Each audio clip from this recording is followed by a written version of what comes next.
S-ASGP. Since there are no speakers, I now declare this public hearing closed. I turn to, oh, I'm sorry, we do have a personnel matter. I skipped that one. Dr. Botnight. Yes, thank you. We have two personnel appointments. So we have Mr. Underdew, who will be our new Assistant Superintendent for Elementary School Performance Area B. He is currently the Area Superintendent in Cumberland County Schools. He served in several districts as Area Superintendent, Hillsborough County Chief of Schools. So we're so excited to welcome Mr. Underdew. He will come to us in August with lots of experience, and we look forward to him joining the team. Our second appointment is Sharon Taguchi, has been named Principal of Albemarle Road Elementary School. She's been with us for 23 years in education. She has a master's degree in school administration. She's currently the Assistant Principal at Philip O'Berry High School. And so we're so excited for her to lead Albemarle Road, Albemarle Elementary, and we look forward to her service as a principal in the district. Thank you. All right, thank you so much. And so I do declare a public hearing for the revised plan in response to the 2024 comprehensive review, policy S-ASGP closed. I now turn to Dr. Balknight for the financial statements for May 2026. As presented. I turn to Dr. Balknight for the budget amendments for May 2026 report. As presented. I turn to Dr. Balknight for the contracts and change orders report for April 6th through May 5th, 2026 report. As presented. Turn to Dr. Balknight for the student outcomes focused governance guardrail 3, interim guardrails 3.1, 3.2, and 3.3 progress monitoring report. As presented. And I turn to Dr. Balknight for the student outcomes focused governance goal 3, grades 9 through 12, interim measure 3.2 monitoring report. Thank you, Chair Sneed. This evening, we will hear from a powerful example of what it looks like when high leverage instructional practices align with our strategic focus on student outcomes. I'm pleased to introduce Dr. Hicks, principal of Julius Chambers High School, who is joined by Assistant Principal Shatara Herman. Together, they will share how a strong focus on SOFG Goal 3 and intentional instructional practices contribute to meaningful growth reflected in their interim Goal 3.2 data. As we listen, I encourage everyone to think about how this work not only reflects current impact, but also positions Julius Chambers High School and all high schools for success in the year ahead. I will now turn over to Dr. Hicks and Ms. Herman. Thank you for your leadership and sharing your story tonight. Thank you. Good evening, Chair Steed, board members, and Dr. Balknight. I am Dr. Travaris Hicks, proud principal of Julius L. Chambers High School. At Julius Chambers High School, we believe every student deserves access to rigorous instruction, high expectations, and the support necessary to be successful. Tonight, I am proud to share how that belief and work has translated into progress in Math 1 and how our commitment to strong instruction, data-driven decision-making, and collective ownership continues to move us closer to our goal of ensuring every student leaves Julius Chambers college and career ready. At Julius Chambers High School, we believe improvement begins with one simple question: who owns student achievement? The answer is very simple. Every adult in our building owns student achievement. Our progress in Math 1 is the result of aligning strong instruction, data-driven decision-making, and targeted support around a common goal, ensuring every student has access to high-quality learning experiences. First, we strengthened our Tier 1 instruction. Our teachers consistently implemented standard-aligned instructions to emphasize rigor, student discourse, checks for understanding, and opportunities for students to explain their thinking. Second, we built data cycles through our PLCs. Teachers regularly analyze student work and assessment data to identify learning gaps and adjust instruction in real time. At Chambers, data is not something we simply review, it drives action. Third, we focus on consistency and accountability. Through instructional walkthroughs, coaching, interventions, planning, collaborative leadership, we have created systems that both support students and teachers. Most importantly, we have built student ownership. Students understand their goals, track their progress, and take an active role in their learning experiences. As a result, we have seen stronger instructional consistency, increased student ownership and engagement, which is a positive movement towards college and career readiness in Math 1. While we are proud of our progress, we remain committed to strengthening our instruction, refining support through data, and building the capacity of our teachers to ensure every student succeeds. At Julius Chambers High School, we are not simply improving outcomes, we are building a culture of excellence where every student has the opportunity to achieve at a high level. At this time, I would like to invite Ms. Herman, the administrator who oversees mathematics department at our school, to share more specific examples about the instructional practices, systems, and support that have contributed to our Math 1 success. Ms. Herman? Thank you, Dr. Hicks. Good evening, Chair Sneed, board members, and Dr. Balknight. As the assistant principal overseeing math at Chambers, I am proud to share some of the specific instructional practices, systems, and supports that have contributed to our progress in Math 1. Our work begins with a commitment to strong Tier 1 instruction. Through regular PLC collaboration, teachers unpack standards, analyze student work, and plan lessons that prioritize mathematical reasoning, productive struggle, and student discourse. We've focused on ensuring that students are not simply learning procedures, but developing a deep conceptual understanding of mathematics. To support instructional consistency, we've implemented frequent walkthroughs, mini coaching cycles, and data reviews that are focused on evidence of student engagement and mastery. Teachers use common formative assessments, exit tickets, EOC check-ins, and benchmark data to identify learning gaps and plan meaningful remediation. We've also strengthened our intervention systems. Students receive targeted support through small group instruction, reteaching opportunities, AI-enabled Conmigo, and teacher-led tutoring. Additionally, we review strategic monitoring. These supports are aligned directly to students' needs, identified through data rather than a one-size-fits-all approach. Additionally, we've worked intentionally to build student ownership by helping students track their performance on our EOC power standards, understand proficiency expectations, and set growth goals. This has helped students become more reflective and invested in their own success. While we celebrate our progress, we remain focused on continuous improvement. By maintaining high expectations, supporting our teachers, and responding to student needs through data-driven decision-making, we are building sustainable systems that will continue to improve our outcomes, not for some students, but for all students. Thank you. Thank you, Dr. Hicks and Ms. Herman. Board members, thank you.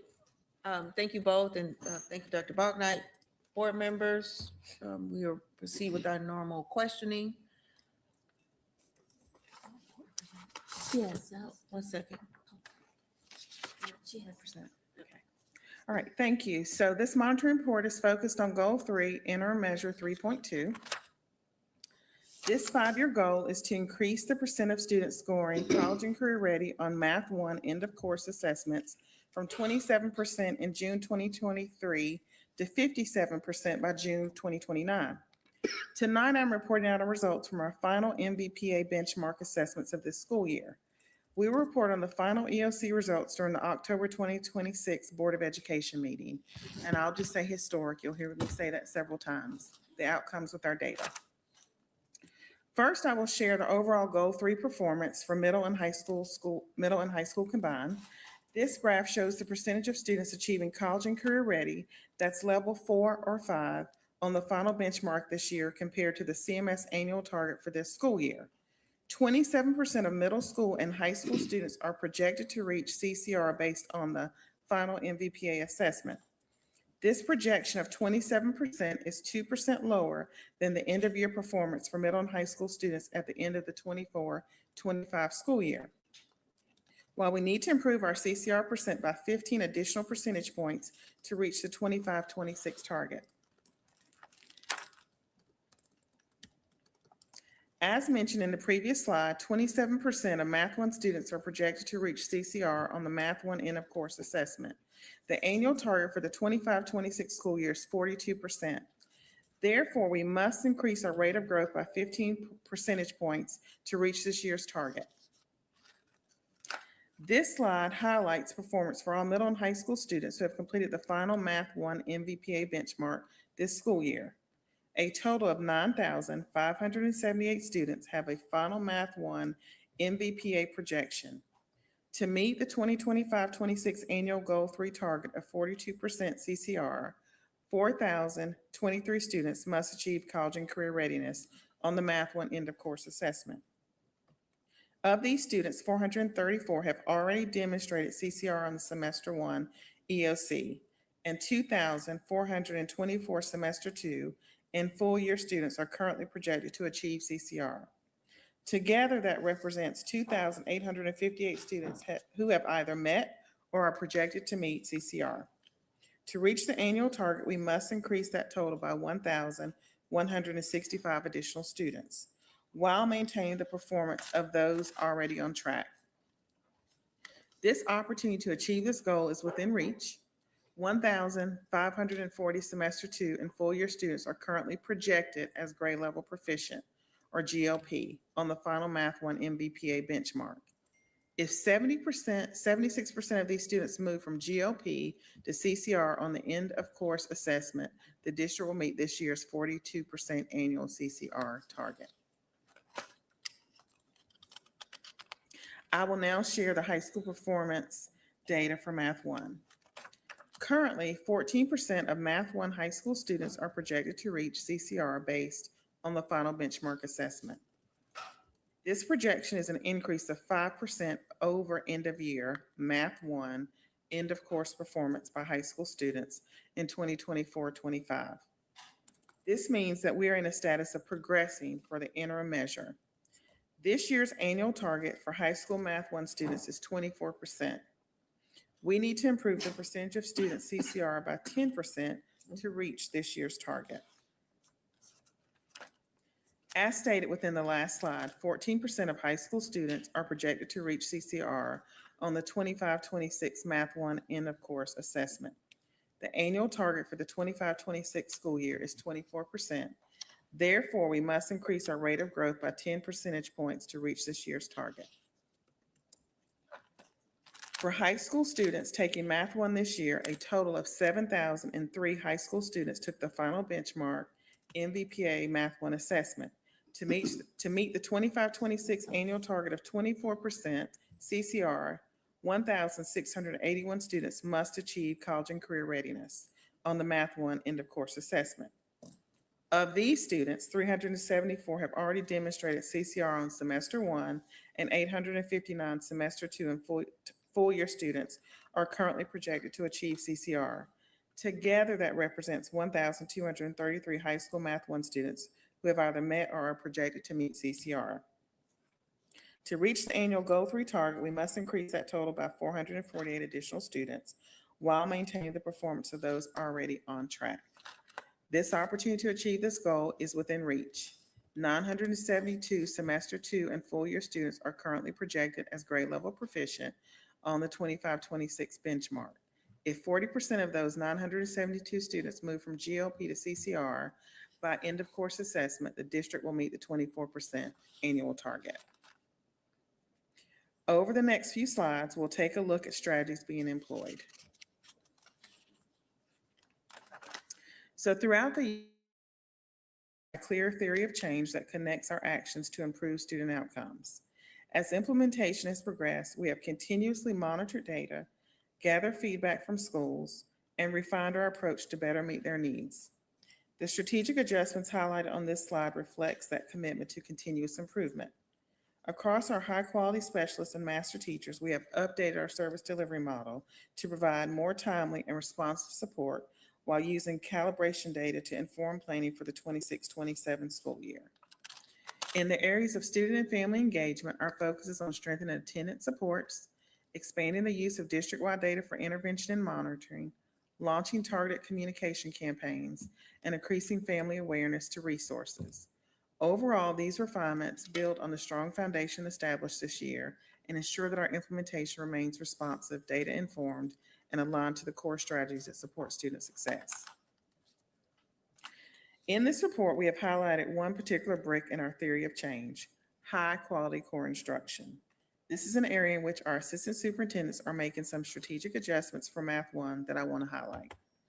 I look forward to responding to any strategic questions you might have about any of these strategies, including high-quality core instruction.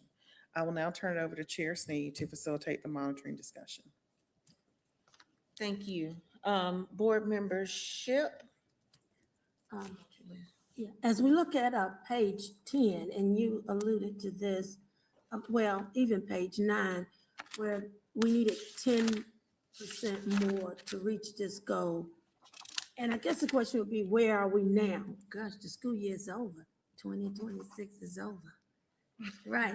And so it's interesting to talk about this and say, where are we? Where did we get to? Did we reach? I don't know if you can tell us. Did we reach this goal of this additional 448 students? And what about those students that were already there? They were CCR students, and then ones that were not. How did we do? So, Where are we? thank you for that question. So as I said earlier, I'll say historic. Chief Thompson would say that we're not allowed to share that data as it's embargoed, but we are very pleased with our outcomes. As I talked about earlier, the strategies that our assistant supes put in place with our principals, Dr. Hicks talked about, we really leaned into small group instruction, and we were able to meet even better outcomes than we expected with the benchmark data. Okay, but as a follow-up, I was always concerned about those ninth graders that when we looked in the appendix, they were only at 14.2, I think, percent of growth. And I want to say what page, that might have been page 24 in the appendix. I'm trying to get that. And how did we do with those ninth graders? Because I would say, yeah, 14.2%. Yeah, how did we do with those ninth graders? Because were they the ones that were the most challenged in reaching this Math 1 goal? So we have more ninth graders typically that are in our Math 1 classes. And so we saw great success with our ninth grade students. One of the things that we were able to do last spring with our principals is we've been more intentional about how we schedule our ninth grade students for Math 1 to determine if they should be in Math 1 for a semester or year long. That allowed us to make sure that we had the support that we could provide for our students, whether it was semester long or year long. In the year long, they also had the foundational supports. And so being able to really look at their historical data and make decisions at the school level with the principal, it allowed us to provide the support for students, whether they'd be in year long or semester long. And we believe that that's paid off in our data at year end as we're reviewing that data. Okay, thank you, because my follow-up is finished. I'm through. My time Okay, is up. You don't have follow-up? I I'm just just saying, did. but I just did. I just was gonna hang on to that a little bit about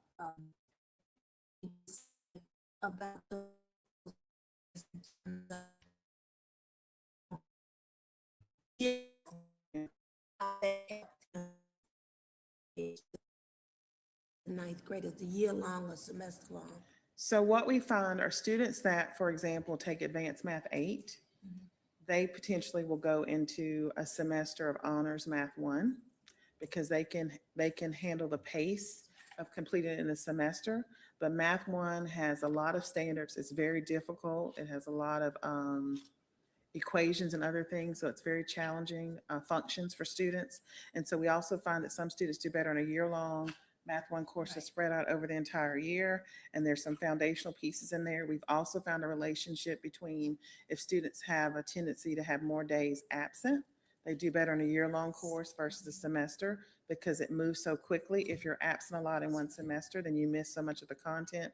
Whereas if you have an attendancy concern, then if we spread out the Math 1 course over the year, then you're more apt to still be able to we can accelerate your learning to get you on track to be successful. Thank you for that. Thank you. Board Member Monterey Devon. Thank you.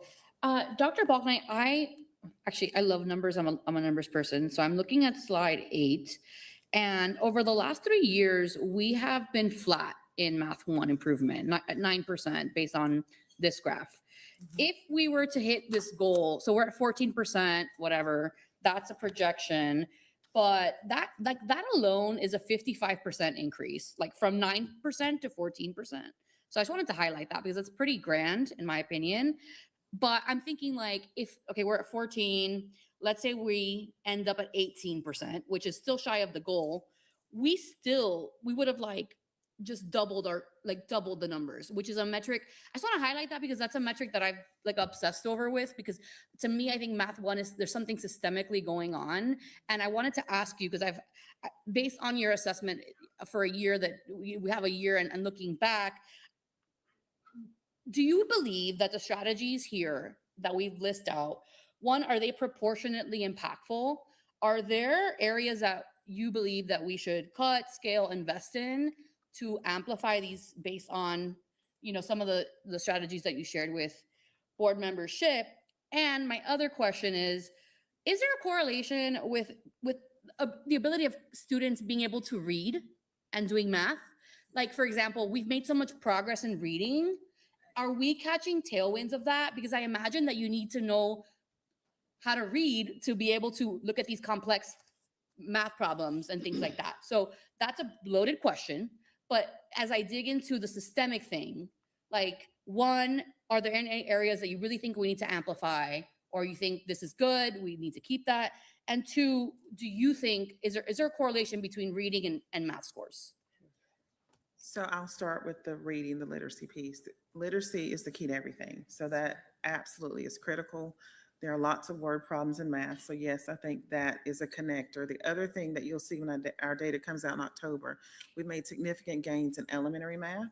So we believe that our foundational work that this board has asked us to work on with our elementary goals is going to continue to build and help us move even faster, because we are now making sure that at the elementary level, as kids move into middle school, they're better prepared with those literacy and math foundational skills. That's thing one.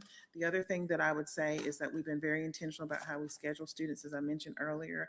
And also in high school, it's not often that you see small group instruction.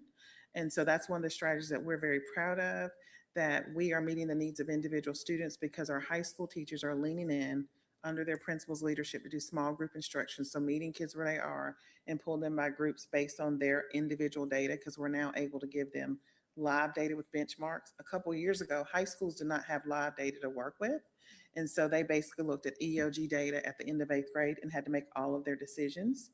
We'd call that autopsy data. Now we have live real-time data. So as students are working through the content, we're able to evaluate their success and where they need to go. So the other thing that you're going to see in the data in October, thank you for saying the 55%, we were flat, but now we're seeing significant movement. And so we think that we have the right formula. You always can refine it, but we believe that we'll continue to move faster every year with our growth.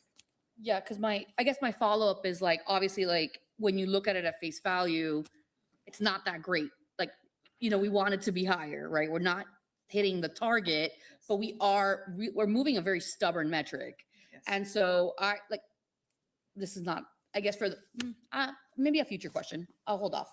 Yeah. Thank you for that. Dr. Botnick, thank you, and the team. Great information to get. It's always interesting reading. I just have one question though. You mentioned, the 9th graders, and we also know that people or high schoolers do they get a free choice on whether they take it over a year versus a semester? How do they come up with the idea? Do students make the decision, or do counselors help them understand that you might be better off I would be a year, to say it. So it's a joint decision. We start conversations with students about their high school schedule in 8th grade. They do their 4-year planner. We talk with the student and we look at data. The school counselors talk with them and the parents. If a parent expressing concerns about, I would like my child to be in year long or semester long, we would still advise them why we believe, for example, if it was the opposite, why we think this is better for you.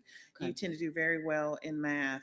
You would get other opportunities to take other courses, and a semester could be better. But for these reasons, we think you need a year long. So it's an effort, a collaborative effort. Are you seeing any movement that people are tilting one way or the other? What I would say is that our high school principals have been very intentional in looking at the data, and they've shared with assistant superintendents, and they've worked together to say that we really feel like we are able to better recommend students for semester and year long because we now have additional metrics to use. And so we think that that is also part of the success of our data growing so rapidly this year. putting kids in the right seat at the right time. Well, let me ask a little bit more specifically then. Would you say that more students are moving towards a full year course versus taking a semester course? Or is it 50% or, how does that? I would say you probably have a little less than half that end up in the semester course. Okay. Typically, a child that's taken Math 1 in high school, they're typically going to be here year long. We think that's better. It's a lot. They have a lot of standards in Math 1, a lot of functions at the end. The most challenging standards are at the end of the course, and they're actually assessed the most on the EOC. And because math is very linear, you have to teach it in that order. So it's a very complicated, challenging course for students to learn, which is why the data is moving so slowly, or has in the past, which is why the majority of the kids that end up in Math 1 in high school will take it for the year. Thank you. Did you have a follow-up to her? Okay. I have a question, particularly, what, if any, correlations are you making between the success in Math 1 that date back to, because we talked about the reading, but the fundamentals of 3rd and 5th grade, particularly math, and how are you correlating? Is there any correlation that you can see? So then you know that there are strategies that should be implemented in the lower grades so there can be success in Math 1 grade level. So one of the things the team, I think maybe about 18 months ago, and they continue to review, they continue to look at what's the strand or the standard that really we build from as early as kindergarten up to Math 1. And so they continue to make sure that we have the resources and supports for those. And then one of the things that they talked about, the team, about 18 months ago, is that we really need to build our small group instruction, just K-12. And so across the board, we have worked on small group instruction. Now we've really mastered that at the high school level. We continue to work, but have conversations with teachers about it's okay for kids to have productive struggle. And what does that look like in small group instruction? I'm also more comfortable in my small group as a peer with my students to say I need additional help.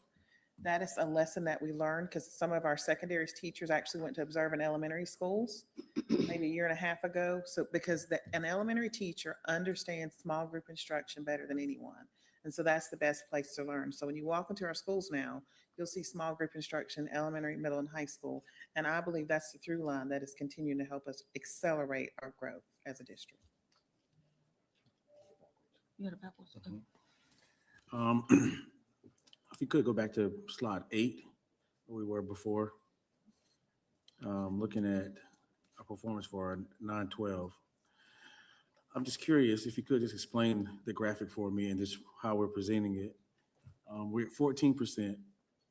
First, let me say, having an increase from last year, this year, 5% is Herculean. That's phenomenal, right? In order for us to reach our goal, we have to double what we did last year. But looking at this, we're stating that we're progressing, but we're at 14%. And now overall, even on our overall goal metrics, we're saying that we're off track in this right now.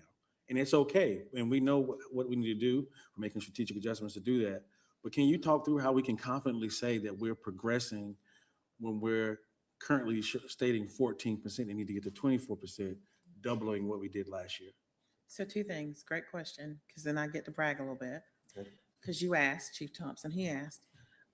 So first of all, our 8th grade data that you'll see more in October, we exceeded our projections. So I think at our last monitoring report, we talked about we weren't progressing in middle school. We absolutely made great gains in Math 1 in middle school. The other thing that you'll see in this data that we provided this benchmark to teachers to use so that they could give to students, but there was a lot of information that had not been taught at this point. And you're thinking, well, why would you give them something they haven't already learned? Because you get to a point in the year that you have to give the assessment so that you can make strategic adjustments. So they used a part of the assessment to determine what does the student already know so that I can accelerate and maybe move faster if they already understand these pieces. And then if you'll recall earlier, I said the most challenging pieces of Math 1 are taught at the end of the course, those functions. And so that's a part of why you see here, we are progressing. And basically we had not taught all of the assessment. So just imagine what the data must look like if we had not even taught all of the stuff on the assessment. And now we've taught all the things on the assessment, and we've now taken the EOC. So we are very confident that we've made great gains in Math 1 in high school. And we made strategic adjustments because we were still able to understand where students were, even if they hadn't learned that material already. The other thing that I want to lift, we were able to this winter add Conmingo, which is an AI support. So for students that need to work outside of the school day on assignments or homework, or they're doing small group instruction, this is a great assistant to the teacher because it's going to ask the student questions like a teacher would ask them when they're doing the small group instruction, and it's going to iterate. So it's going to also change the questions based on your original response. So it's going to really drill down with the student and help the student, push the student with the math discourse to be more successful. So we also think that was a huge strategy that we added this winter to our Math 1 in high school and got great feedback from our teachers. Thank you. All right, I know we have forward-looking question. Dr. Hatch has a question. Yes, thank you. I just want to do a quick mic check. Thumbs up. Thumbs up.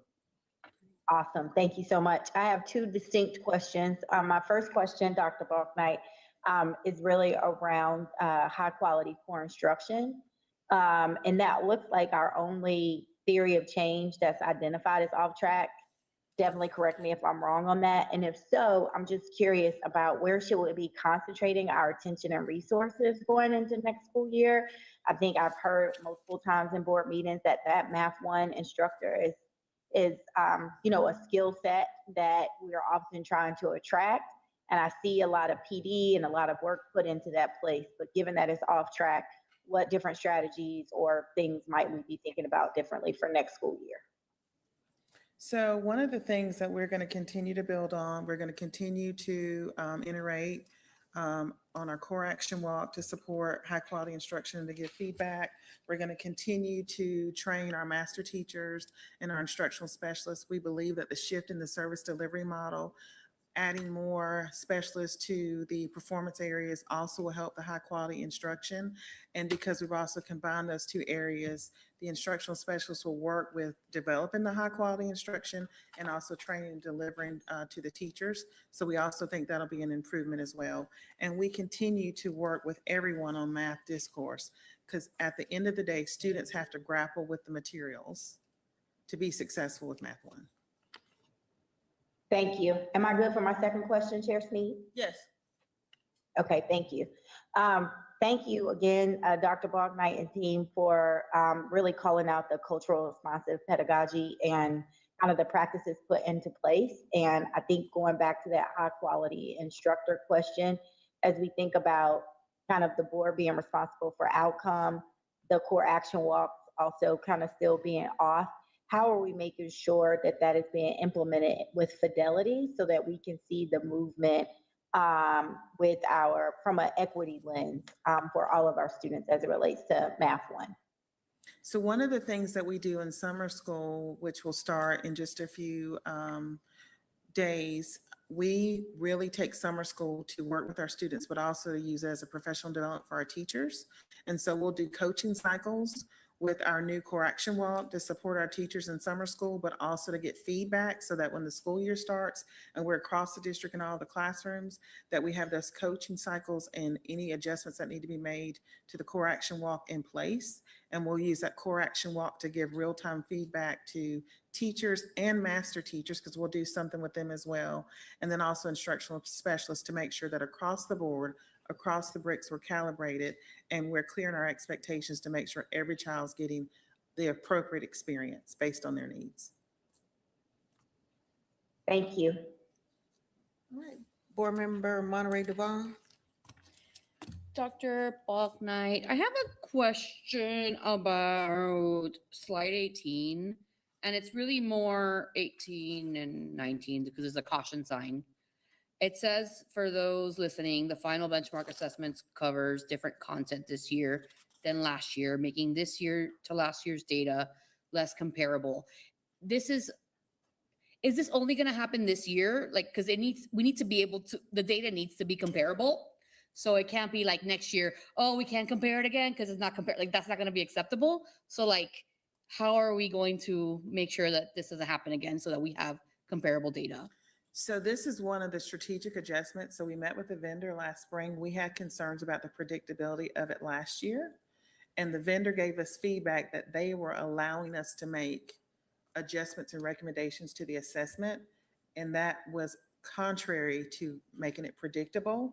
So we moved back to utilizing what they have recommended as the predictive assessment, and we've seen better value in that. So we have gone back to their assessment. We don't intend to change. We think that this is the right assessment to use.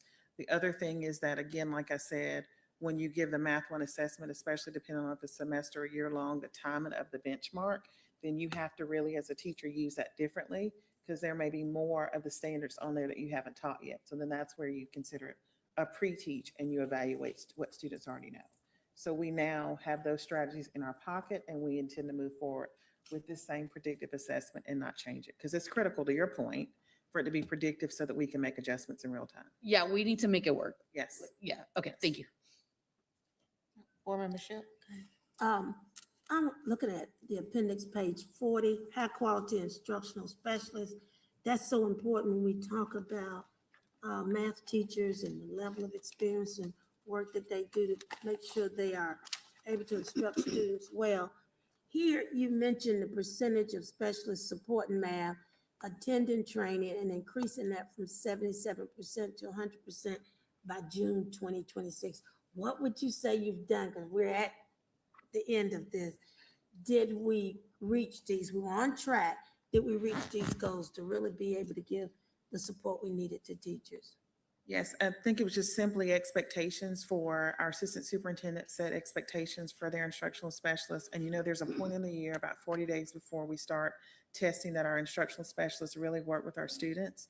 So the expectation that they need to participate in this training and be very clear on the information, the high quality resource and all those things. Everyone's just come together. It's a regular routine practice and expectation, whereas it was new 18 months ago. So you hit the mark on Yes. being able to do what you intended to do with all of this and PLCs and all of that. It's always a work in progress, but yes, we've hit the mark. All right, thank you.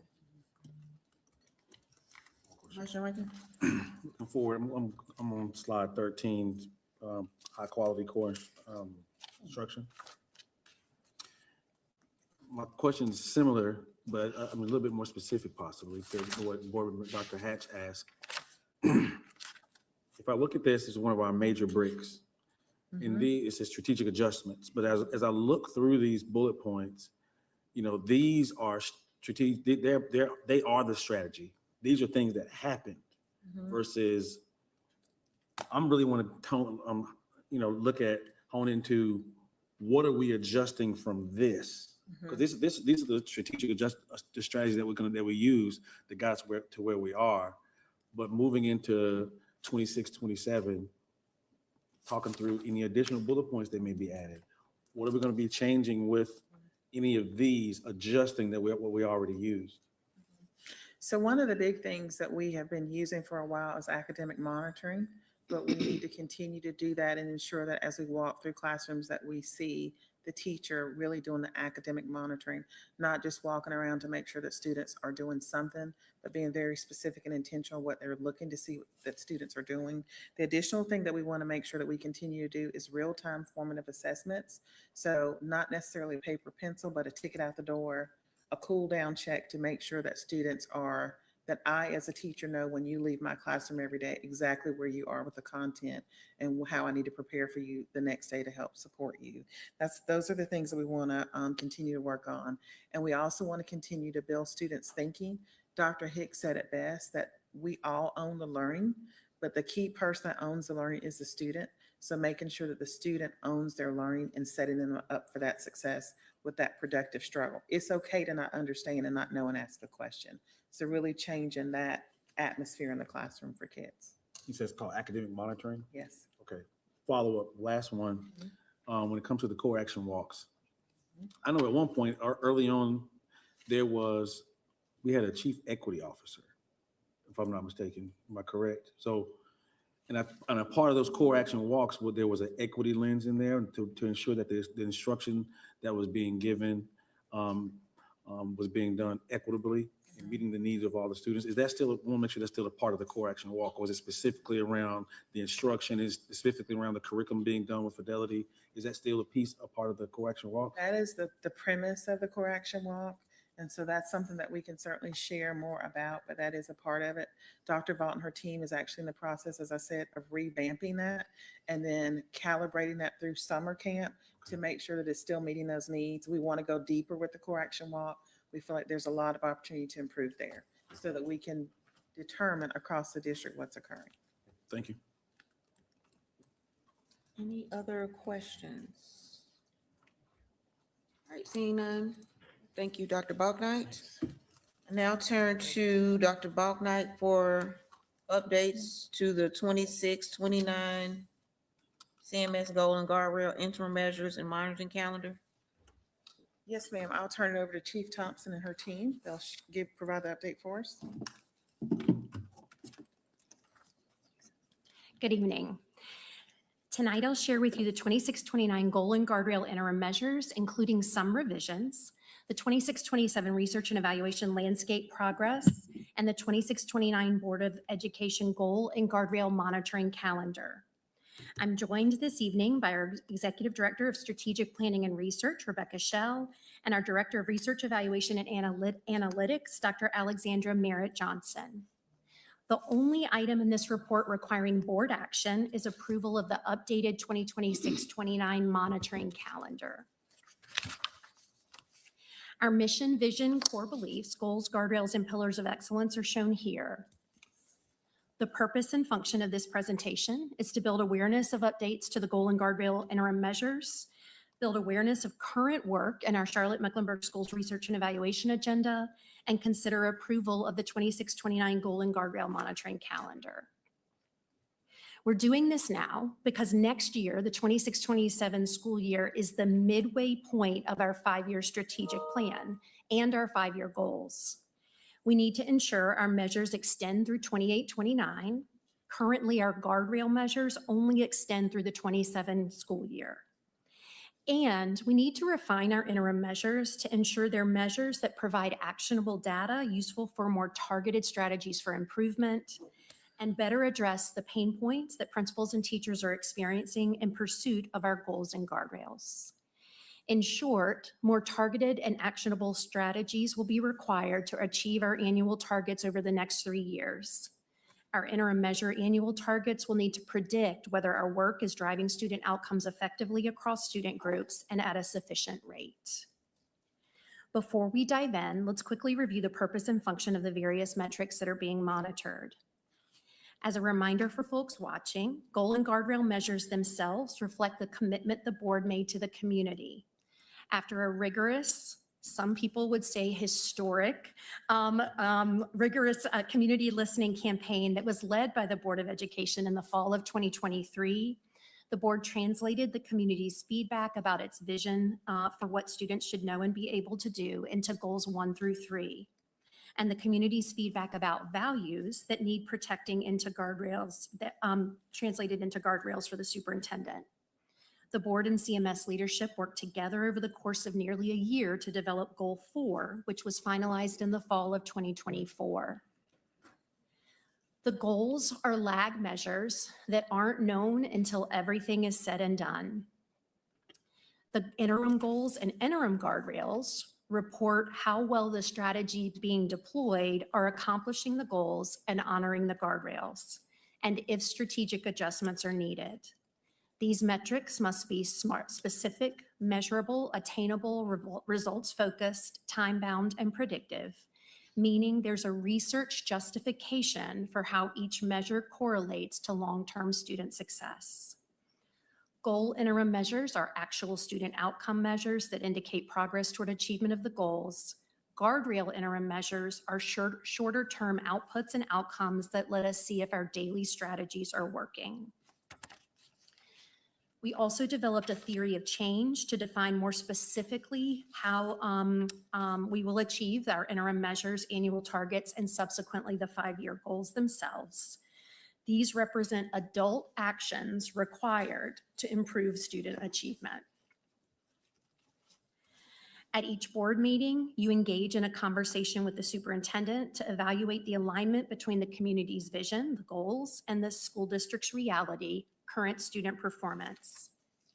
The same is true for guardrail monitoring reports, with the difference being we're monitoring the district's operational alignment to values. So let's look at the revised goal interim measures for the next 3 school years. Starting with goal 1, the 5-year goal is shown at the top of the slide. The current interim measures are shown on the left. The 26-29 interim measures are shown on the right.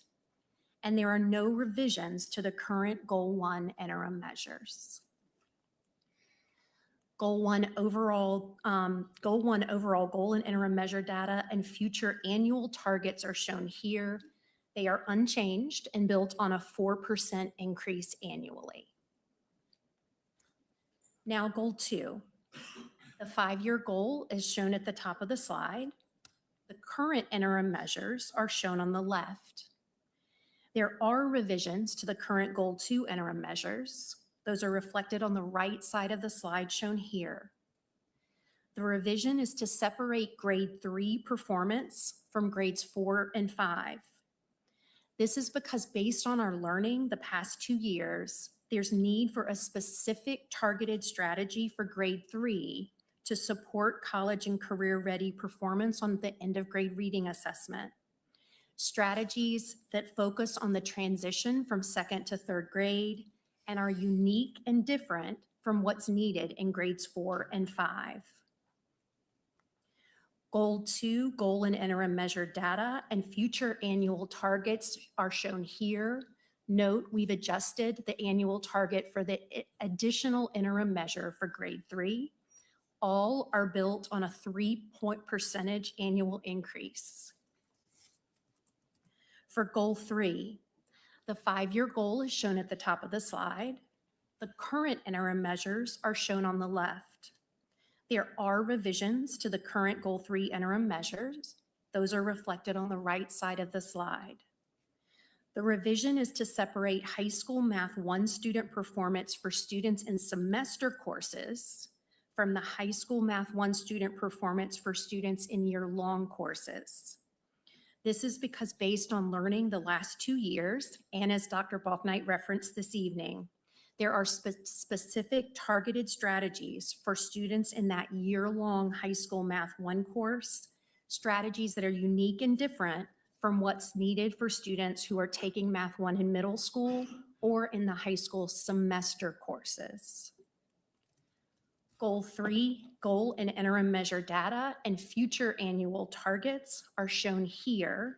They are built on a 5% increase annually. And for goal 4, the 5-year goal is shown at the top of the slide. The current interim measures are shown on the left. There are revisions to the current goal 4 interim measures. Those are reflected on the right. The revision is to add a 9th grade interim measure. This is because based on learning the last 2 years, there are opportunities for 9th grade students, specifically in the ability to attain tier 2 or 3 credentials in the 9th grade that would set students on a high school trajectory better aligned with graduating enrolled, enlisted, and/or employed. For all goal 4 interim measures, we've updated the baseline and targets. When we created these interim measures, the baselines were really just projections at the time. Now that we have actual data, we're recalibrating those so that they're completely accurate and reflect overall performance for each year of high school. These changes in no way lessen the rigor of the goal, and the 5-year goal target remains 85%. And goal 4 goal and interim measure data and future annual targets are shown here. They're built on a 2% increase annually until the last year where there's a 3% increase. Now let's look at revised guardrail interim measures for the next 3 years. For guardrail 1, the language of the guardrail is at the top. Shown on the left are the current 3-year goal guardrail 1 interim measure targets. And on the right, you see that all 3 interim measures are extended to 2029, but there are no additional changes. Guardrail 1 interim measure data and future annual targets are shown here. They're built on a 2% decrease annually. And in this case, a decrease in an achievement gap is a good thing. For Guardrail 2, the language of the guardrail is at the top of the slide. Current interim measures are shown on the left, including the current 3-year Guardrail 2 interim measure targets. On the right, you see that all 3 interim measures are extended to June 2029. Additionally, interim measure 2.3 has been revised. This revised interim measure demonstrates that we aren't just putting safety plans on paper, we're actively testing them. To verify this, teams conduct unannounced in-person audits at our schools. Passing these surprise audits provides concrete proof of school readiness in the case of an emergency. It shows the board and our families that the superintendent has mandated, trained, and monitored safety plans successfully. Together, these 3 measures provide a balanced, comprehensive evaluation of school safety. They assess objective incident data, student perceptions of safety, and staff operational compliance. Guardrail 2 interim measure data and future annual targets are shown here. Interim measure 2.1 is built on a 0.45 per 1,000 students decrease annually. Interim measure 2.2 on a 2.1 percentage point increase annually. And the revised interim measure 2.3 is built on an expectation of 100%. For Guardrail 3, the language of the guardrail is at the top of the slide. Current interim measures are shown on the left, including the current 3-year Guardrail 3 interim measure targets. On the right, you see that all 3 revised interim measures are extended to June 2029. Additionally, all 3 have been revised.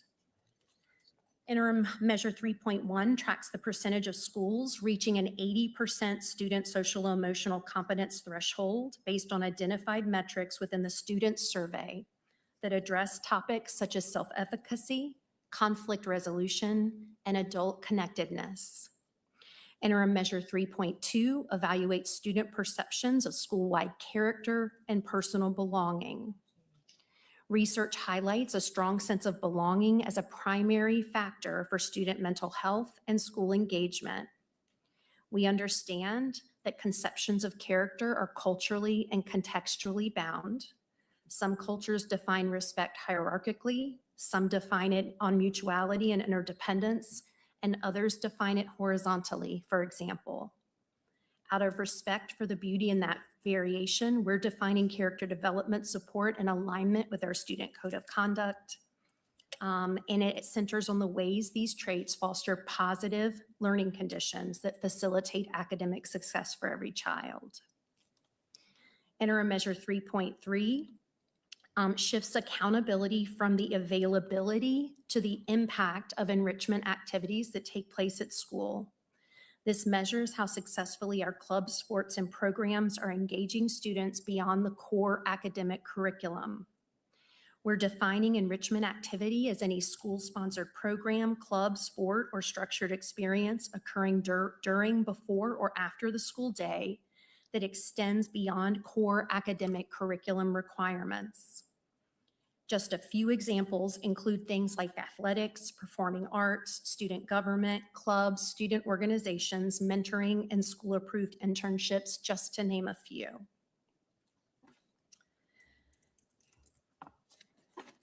Guardrail 3 interim measure data and future annual targets are shown here. The revised interim measure 3.1 is built on a 1.5 percentage point increase annually. The revised interim measure 3.2 includes new survey questions. Therefore, we have a baseline for that one. And then for 3.3, we'll have a baseline and future targets as we move forward. For Guardrail 4, the language of the guardrail is at the top of the slide. Current interim measures are on the left. And on the right, you see that all 3 revised interim measures are extended to June of 2029. Additionally, they have been revised. Interim measure 4.1 ensures classrooms are staffed with certified instructors rather than relying on substitutes or leaving vacancies. By raising the fill rate from 86% to 90% across individual schools, the metric mandates a comprehensive, proactive strategy for teacher recruitment and retention. Interim measure 4.2 establishes a 13% or less school-level attrition rate, an indicator of staff retention and workplace engagement. Expanding the number of schools meeting this benchmark prevents district-wide averages from masking high turnover at select schools. And interim measure 4.3 focuses specifically on beginning teachers who historically are more likely to leave the profession. By raising the target to 41% of schools, it requires superintendent and staff to implement comprehensive district-wide beginning teacher support programming. Additionally, evaluating individual school success ensures that high turnover of new teachers at schools with students in need of the most high-quality instruction is exposed rather than hidden by broader district averages. Guardrail 4 interim measure historical data and future annual targets are shown here. The revised interim measure 4.1 is built on a 1% increase annually. Interim measure 4.2 is built on a 2 percentage point increase annually, and the revised interim measure 4.3 a 1.5%. Now that we've discussed the goal and guardrail interim measures, I'd like to briefly share how research and evaluation supports this work and deepens our understanding of the impact of our efforts. Year 1 was about establishing the baseline and initial implementation. Year 2 was about refining and strengthening implementation. And year 3, what we're preparing for right now, is about strengthening the effectiveness of our theory of change. I introduce you to Dr. Alexandra Merritt Johnson. She'll share with you an overview of our 26-27 research and evaluation landscape. The slides that follow provide a brief overview of where we are in development, the project focus areas that have emerged, and how this work will support our commitment to providing a high-quality educational experience for all of our students.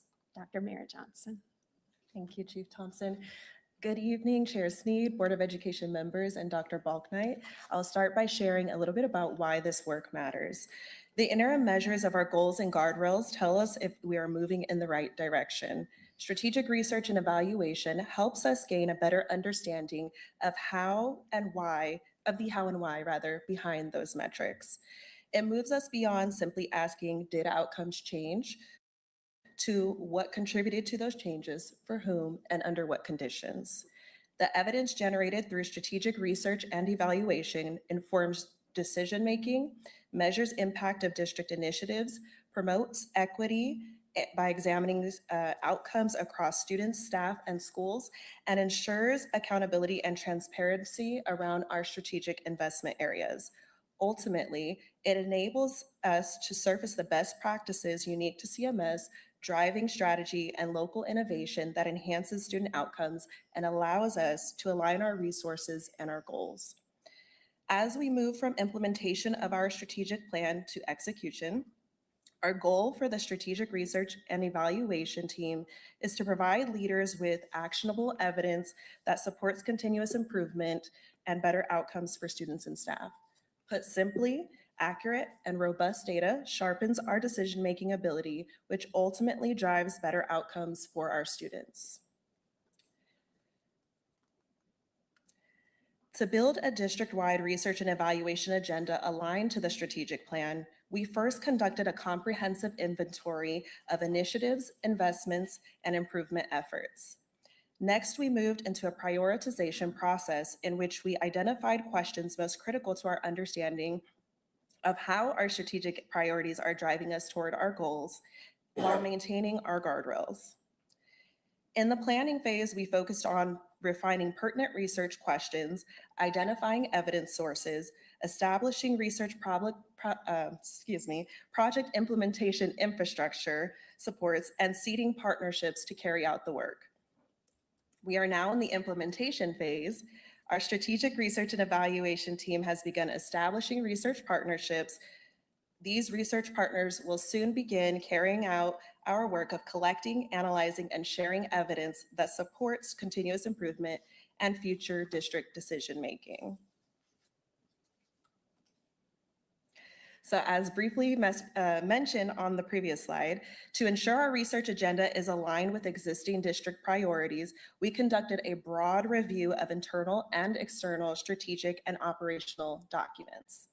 Specifically, we looked at our CMS strategic plan, our theory of change, annual plans, the 24-25 annual report, past student outcomes focused governance materials, and internal documentation about major district initiatives, investments, and project implementation.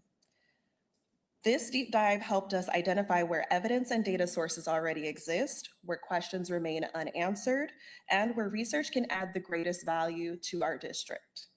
Ultimately, the goal during this review was to create a research and evaluation agenda that directly reflects and supports our core district priorities. The review process I just described elevated a fundamental principle in how we think of our work. Students, parents, and community all experience CMS as a system, not as a collection of individual departments, programs, or initiatives. For that reason, our 2026 and 2020 to 2027 research agenda is deliberately organized around systemic connections between strategic improvement efforts rather than isolated program or initiative evaluations.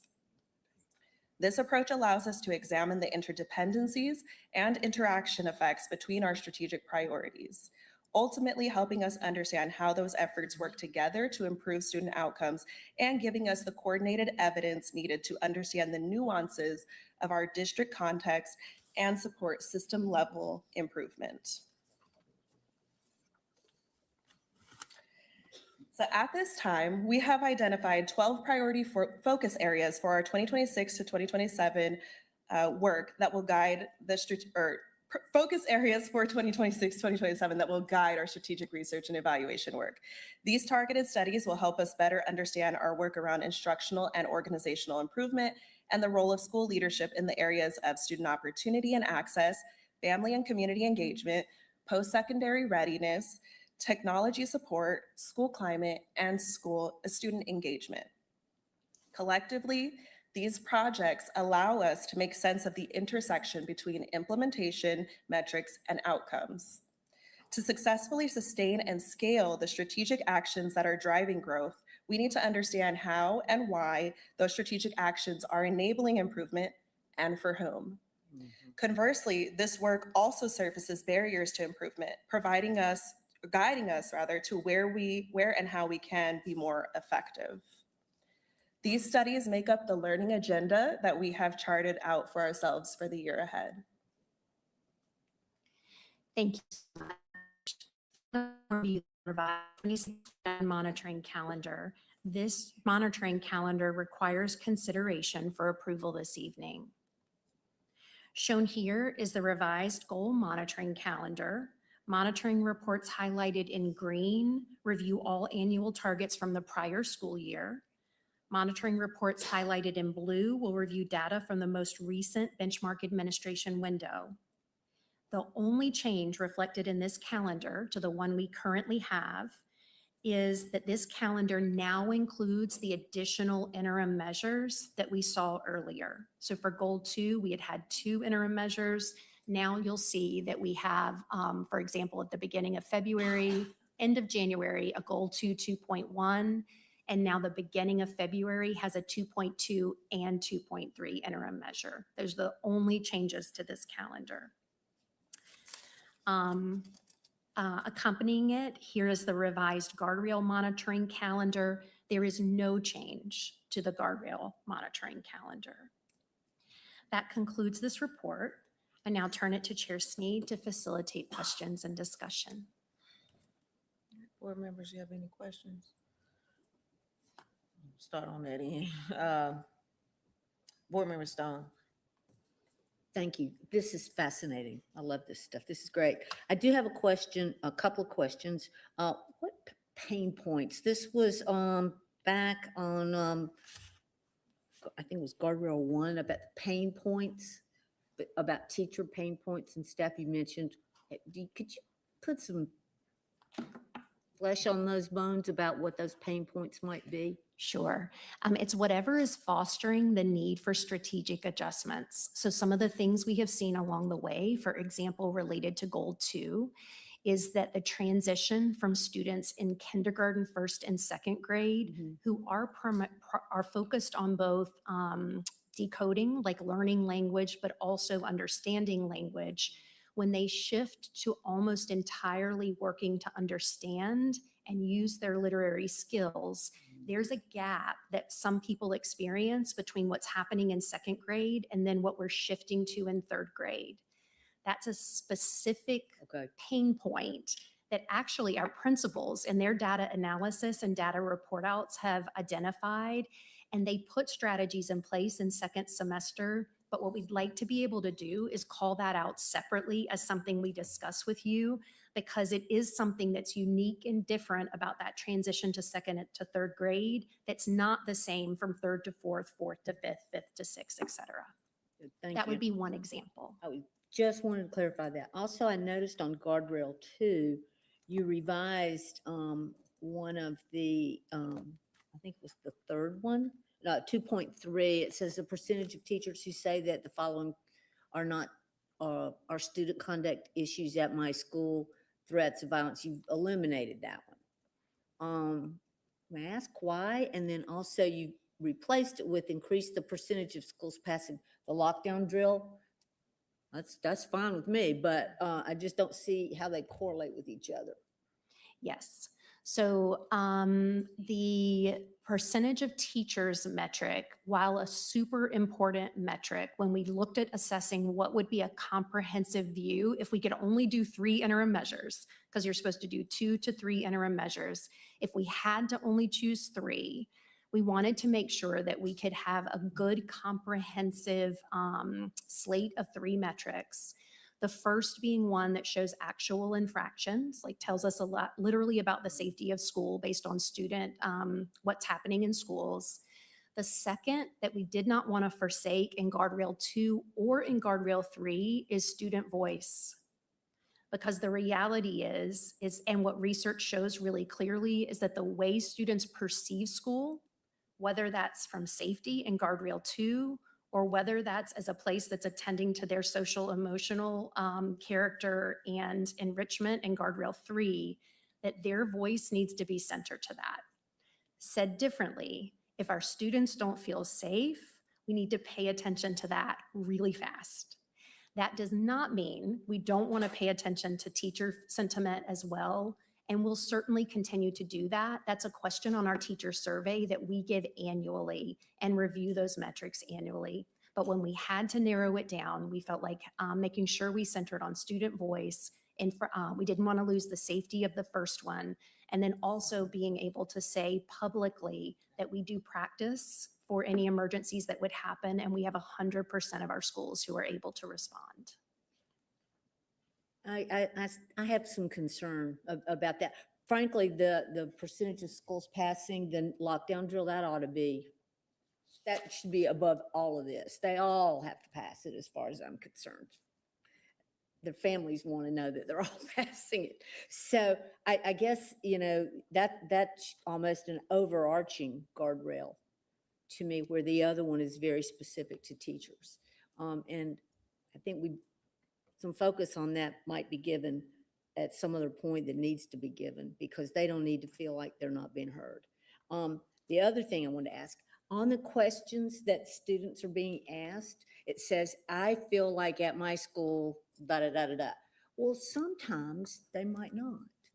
That's a real black and white situation. So I'm wondering if the use of the word most of the time I feel would that give them a little bit, because sitting through a student, when we first started doing this in the district, the kids had questions. Well, sometimes I don't feel that way, but sometimes I do.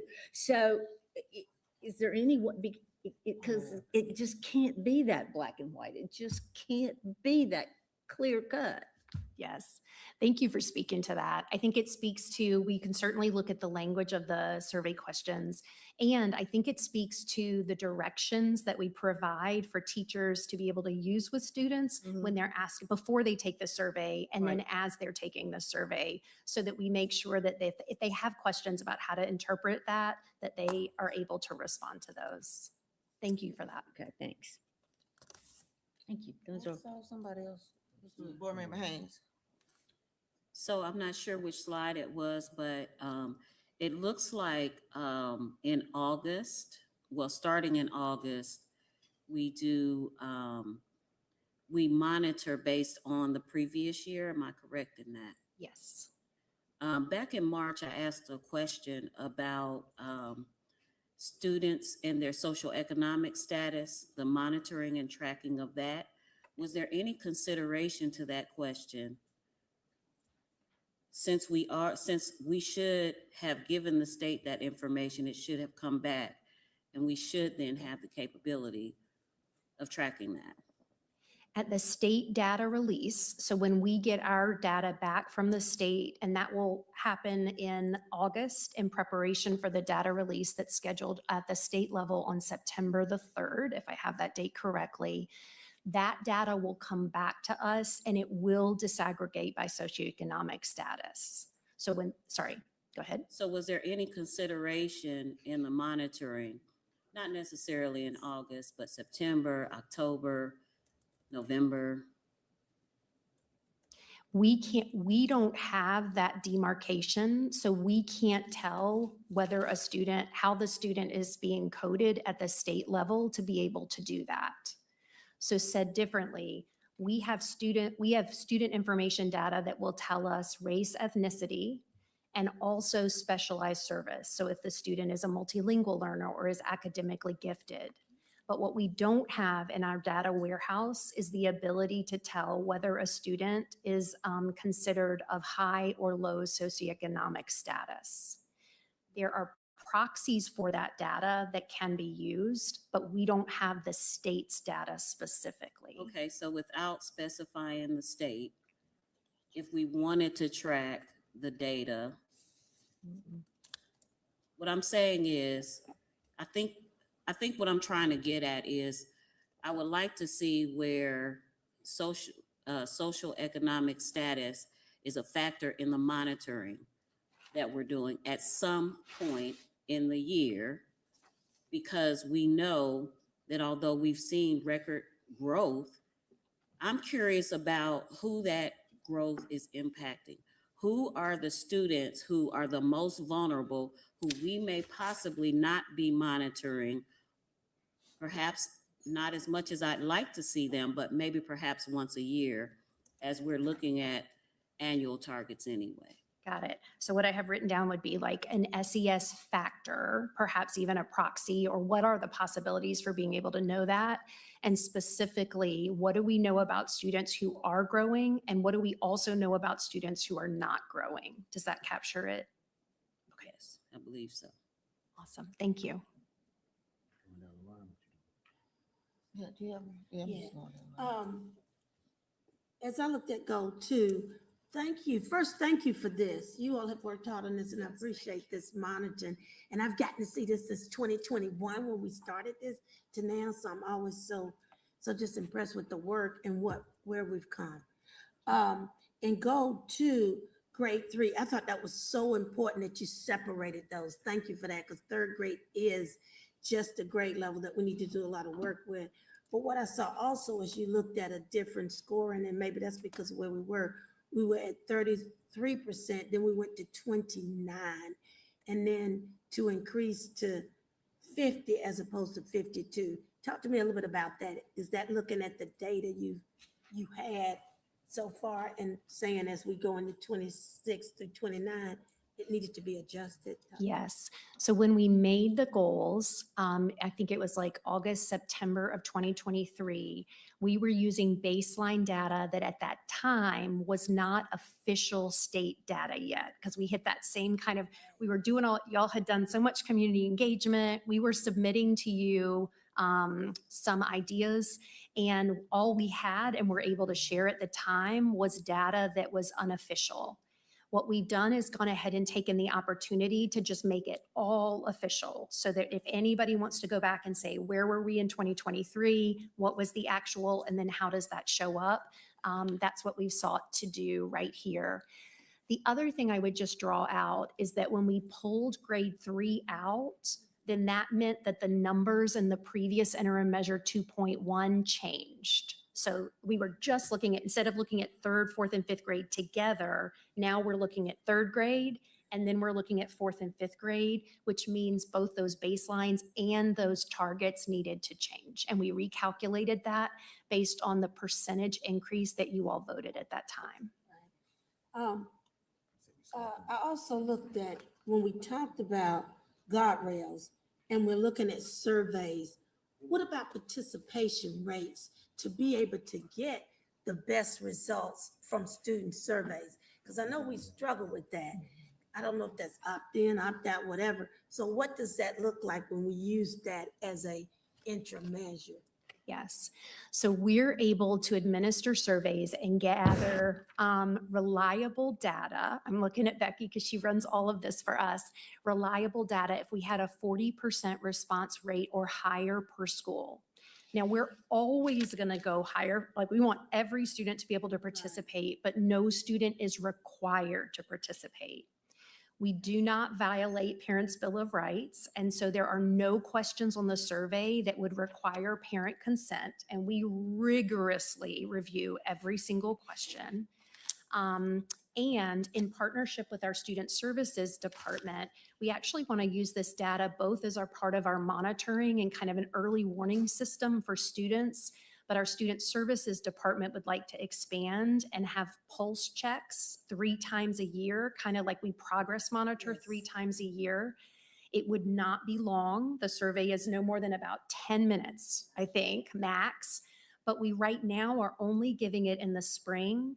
And what we think, and our Student Services Department is asking of us, is that we consider actually finding out where students are entering the year, just 10 minutes, where they are in the middle of the year, and then where they're ending, both so we can get a pulse for how school culture and environment is supporting students throughout the year, whether there's improvement, but also as an early warning system to be able to kind of find out, kind of like a progress monitoring does for students, like, are they on the right track? We want to know the same for students' social emotional well-being as well. I think that was it for me. Thank you so much for this. Thank you, and thank the team. Board member, moderator, is there anything? Hi, Chief Thompson. I have okay, I'm gonna have to walk. We're gonna walk through this together. Because I'm on goal 3, 15, slide 15. Goal 3 is math 1. We just spoke about math 1. We talked about how we had made a 55% increase over the last 3 years. The goal is 24%. We're at like 14. We might get to 18. I want to thank you all for your work. And I know these numbers don't come out of anywhere. So I'm just going to say that before I go on my spiel. To me, I have a hard time when we break out. If you can go to slide 15, actually. Okay. So when we look at the breakdown, the target is 57, right? That's the number that we're aiming at. But what we're proposing is 2 additional monitoring with goals, 2 additional interim monitoring goal 3, right? 3.2 and 3.3, right? Is that new? So we would not have additional monitoring reports, but we would be breaking out what we've been reporting in 2 interim measures into 3 I see. interim measures. So it wouldn't be like 3 more meetings. It would be 1 meeting, 3. Okay, cool. That's good. My thing, okay, so okay, good. What I'm struggling with is, why are we optimizing for 2 metrics? So, okay, Goal 3, interim 3.1 is middle school. The target is 98. We know that middle school historically, they're going to do well in Math 1 because technically Math 1 is for high schoolers, right? So my thing is, why are we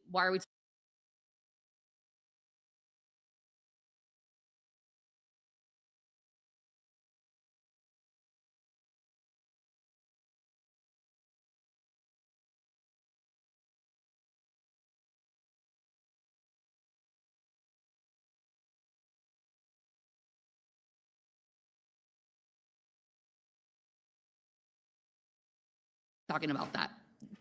Okay, for goal 3. Whatever you might say, like, I'm just curious about that.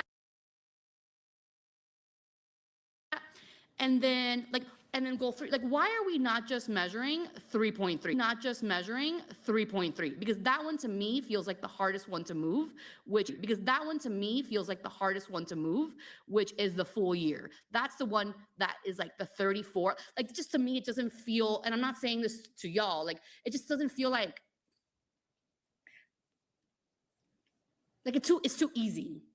If we're just saying 98 and 98, like, and we're not, it might distract us because we might see the whole number and be like, oh yeah, our target is 57 because, 98 and 98, but then are we gonna like miss the 34, which I don't have the full numbers, but I would argue is probably the largest cohort of students.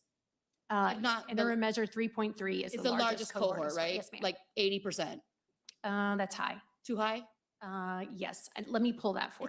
It's the highest cohort. Like, Yes. so I guess my concern is like, good, we're not adding additional meetings, but like, one, how do we plan to get to 98 for the high school semester based? Yes, I think, And then like my other, like, I just think like 98 to me, sorry, I'm gonna let you speak. Go ahead. okay, sounds great. So the language of the goal calls out all students who are in Math 1. Because of that, we need to measure and monitor all students who are in Math 1. In a future iteration of the goal, it could be that our community or you all decide as a reflection of our community's vision that we actually have great faith in students who are coming into Math 1 already scoring a 4 or a 5. So we really only want you to monitor students who aren't. But currently, it's not the language of the goal. And so whatever our interim measures are need to progress monitor toward the language of the whole goal. The second thing, and I'm so glad that you asked this question because it does look super crazy to think, gosh, we're going to go from 14% to 98%. Some of our strategic adjustments in Math 1 mean that we've changed how we're scheduling students into the middle school course and the semester high school course. And I'm just going to be really candid. One of the things we've learned this year is that even though students have come into that semester course already proficient, that's a change in what we're used to. And some students lost their place in line. That's what Dr. Jackson calls it. What I call it is they came in proficient and they came out not. And the reason we want to call that out is because we want to name, well, what I'll say to you is, whose child is that okay for? Right. Yeah. Not mine, not yours, not any child at Chambers. It's not okay. And so until we reach the point in confidence that we can say students who came in proficient or college or career ready can maintain that, because it's a whole new math. Math doesn't, just because you were proficient one year doesn't guarantee you proficiency the next year. You got to learn it. Reading a little bit, but you got to learn it. Until we're hitting that, until we believe when we look at students, hey, you're going to keep your place in line. We're going to do what it takes to keep you here. And I mean that in all good faith, like not in a bad way, in a we owe it to you for you to stay proficient. We feel very strongly we need to continue to monitor it, and we need to set the bar that high. Because if it's not okay for my child to not be proficient and it's not okay for yours, we want to continue to monitor and make sure that we're pushing the envelope for those two interim measures. Does that make sense? So in essence, the strategies that have created the data we're seeing right here historically, we've shifted the strategy. And if we've shifted the strategy and who's there in that class, then we need to hold the bar really high for those students. Can I, Board Member Monroe, I just want to interject one thing, because I think it's a piece missing, which I don't know. Who is in Math 1 semester? Like, who are the students you're talking about? Starting this year, the students who are scheduled into the semester high school Math 1, because that semester course is either 45 days 8A B day or 90 for 90 minutes a day, or 45 minutes daily for 90 days. Said differently, it's half a year. So students who are going into the semester Math 1 course are coming in at a level 3, 4, or 5 From 8th grade math? from 8th grade math. Okay. So they're coming in proficient, but they're losing, in theory, some of these are losing their proficiency. We aren't okay with them losing proficiency in Math 1. They could be honors math as well. They It could be going into honors When they get to Math high school. 1. That's right. So They could be I'm a advanced kid that math did eight. well in 8th grade. I get to high school and I slip back. If What's you, happened? Like, I'm not if understanding. you were a 3, 4, or a 5 in Math 8, you scored a 3, 4, or 5 coming out of 8th grade math, then we'd be advising you to be in that semester high school Math 1 course. Don't slip back. So you do, Or because you don't need a year-long class, because the year-long class is going to include a lot of unfinished learning for prerequisite standards that you haven't yet mastered. In other words, we don't want you to be in a class that's giving you more than you need, but we also want to make sure that we're holding the bar high for you in that semester course. So because of that, we feel confident that we can move the needle from the That is correct. 14.2. I'll just use Yes, a 14.2 to significant change 98. in the strategy should result, and who's in and how we're scheduling students should result in a marked increase in the students in the performance of those students.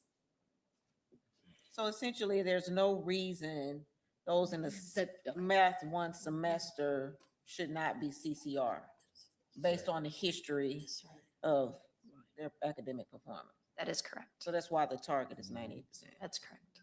Thank you for untangling that for us. I'm Yeah. glad you asked the question because I think it's confusing. And when we've had strategy adjustments like that, if all you do is look at the data and don't have the speaker notes, it's really complicated. So I'm really grateful that you asked the question.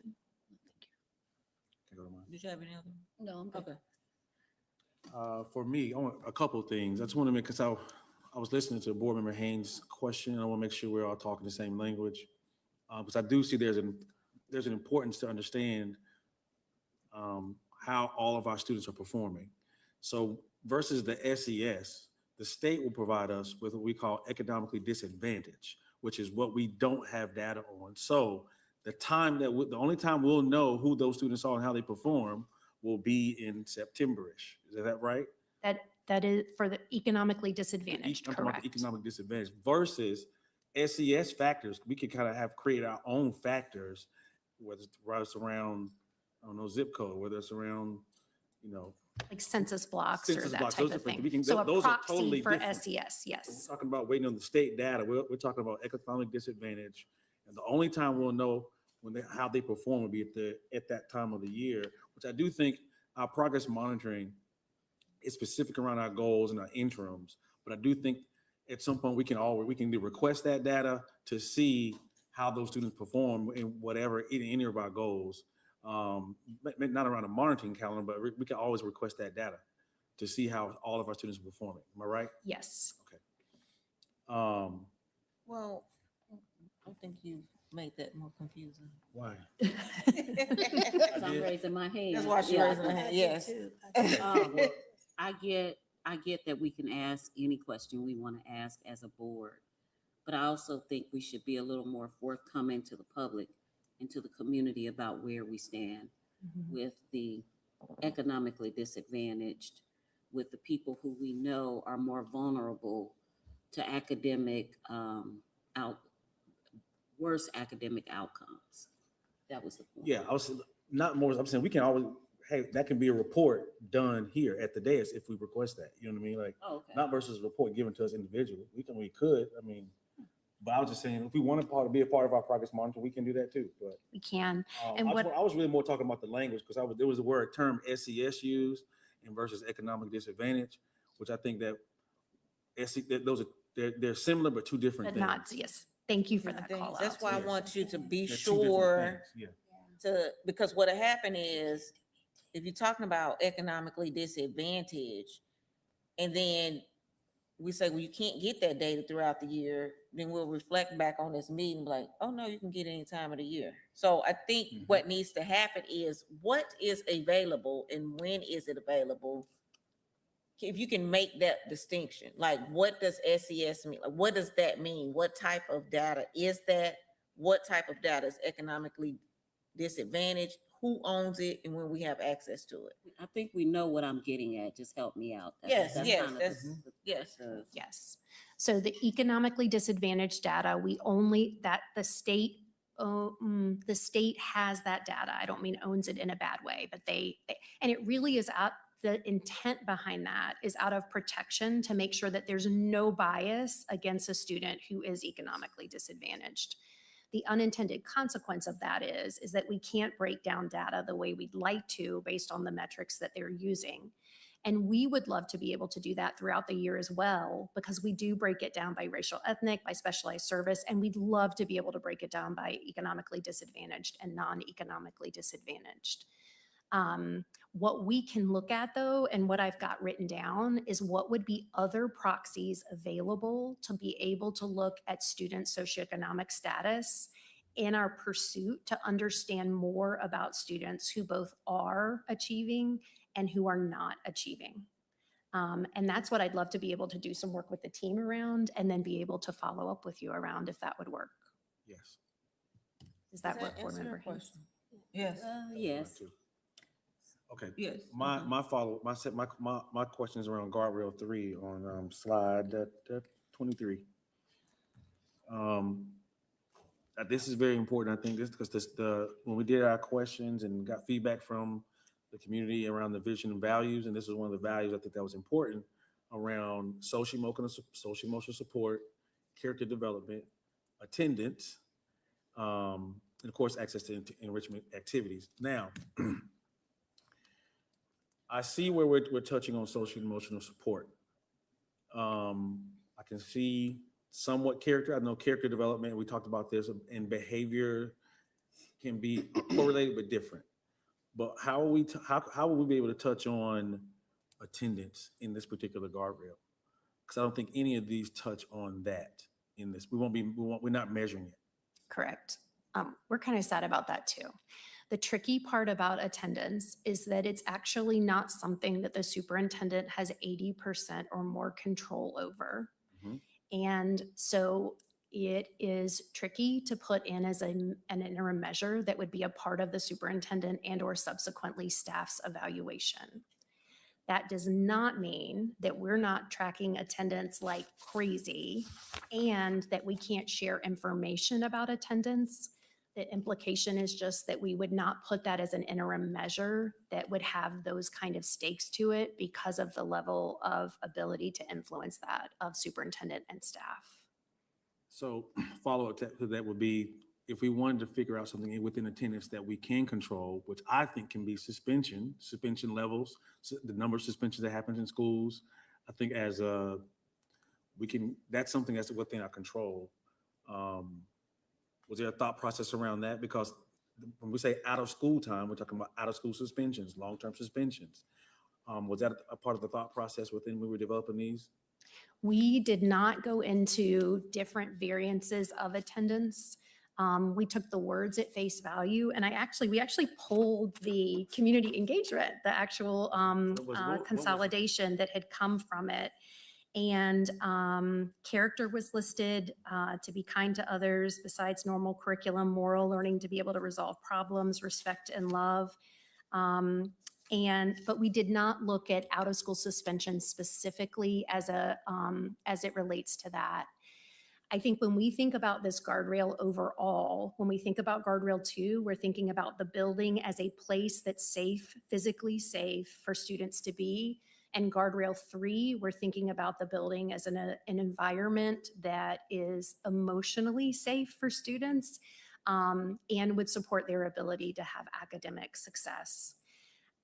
It would be very tricky from a research standpoint to take out of school suspension with attendance and then try to correlate that back to the social emotional safety. I think Dr. Merritt Johnson would say there's a lot of noise in between that. It would be hard to make a really strong connection, but we'd certainly be open to providing reports around any sorts of behavior type of thing. And we'd also be more than happy to, at any point that the board wanted to talk about that as a guardrail in place of one of the ones we have, we'd be happy to look at that as well. The behavior part was interesting. It was synthesize consequences across school, support student discipline and holding students and parents accountable, and students behaving, not being expected to tolerate other students who are not. Thank you. You're very welcome. Thanks for the question. I have a couple. I want to go back to slide 21.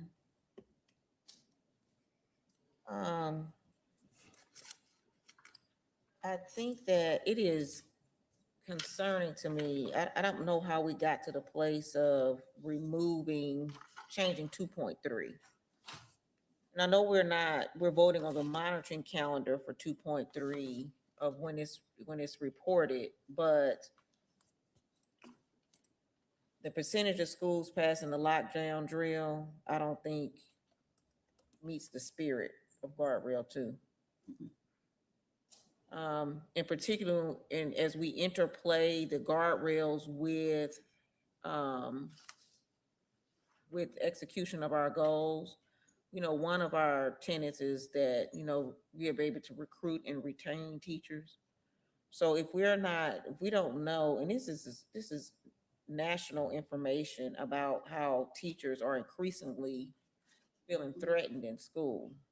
So if we don't know that, I'm not saying you're not going to monitor it, but we're not going to know unless we specifically ask the question. I think it is to replace, and I don't know if you want to add, but to replace 2.3 with the percentage of schools passing lockdown drill and not talk about the threats of violence towards teachers. I think that that becomes an issue that is not upholding the vision and values of the community.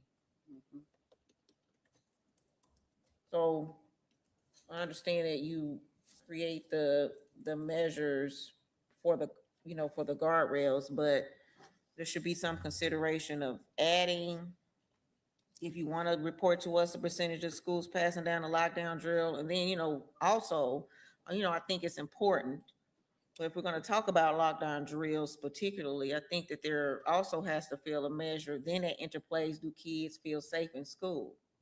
I remember when my child was in 2nd grade, the lockdown drills scared him to death.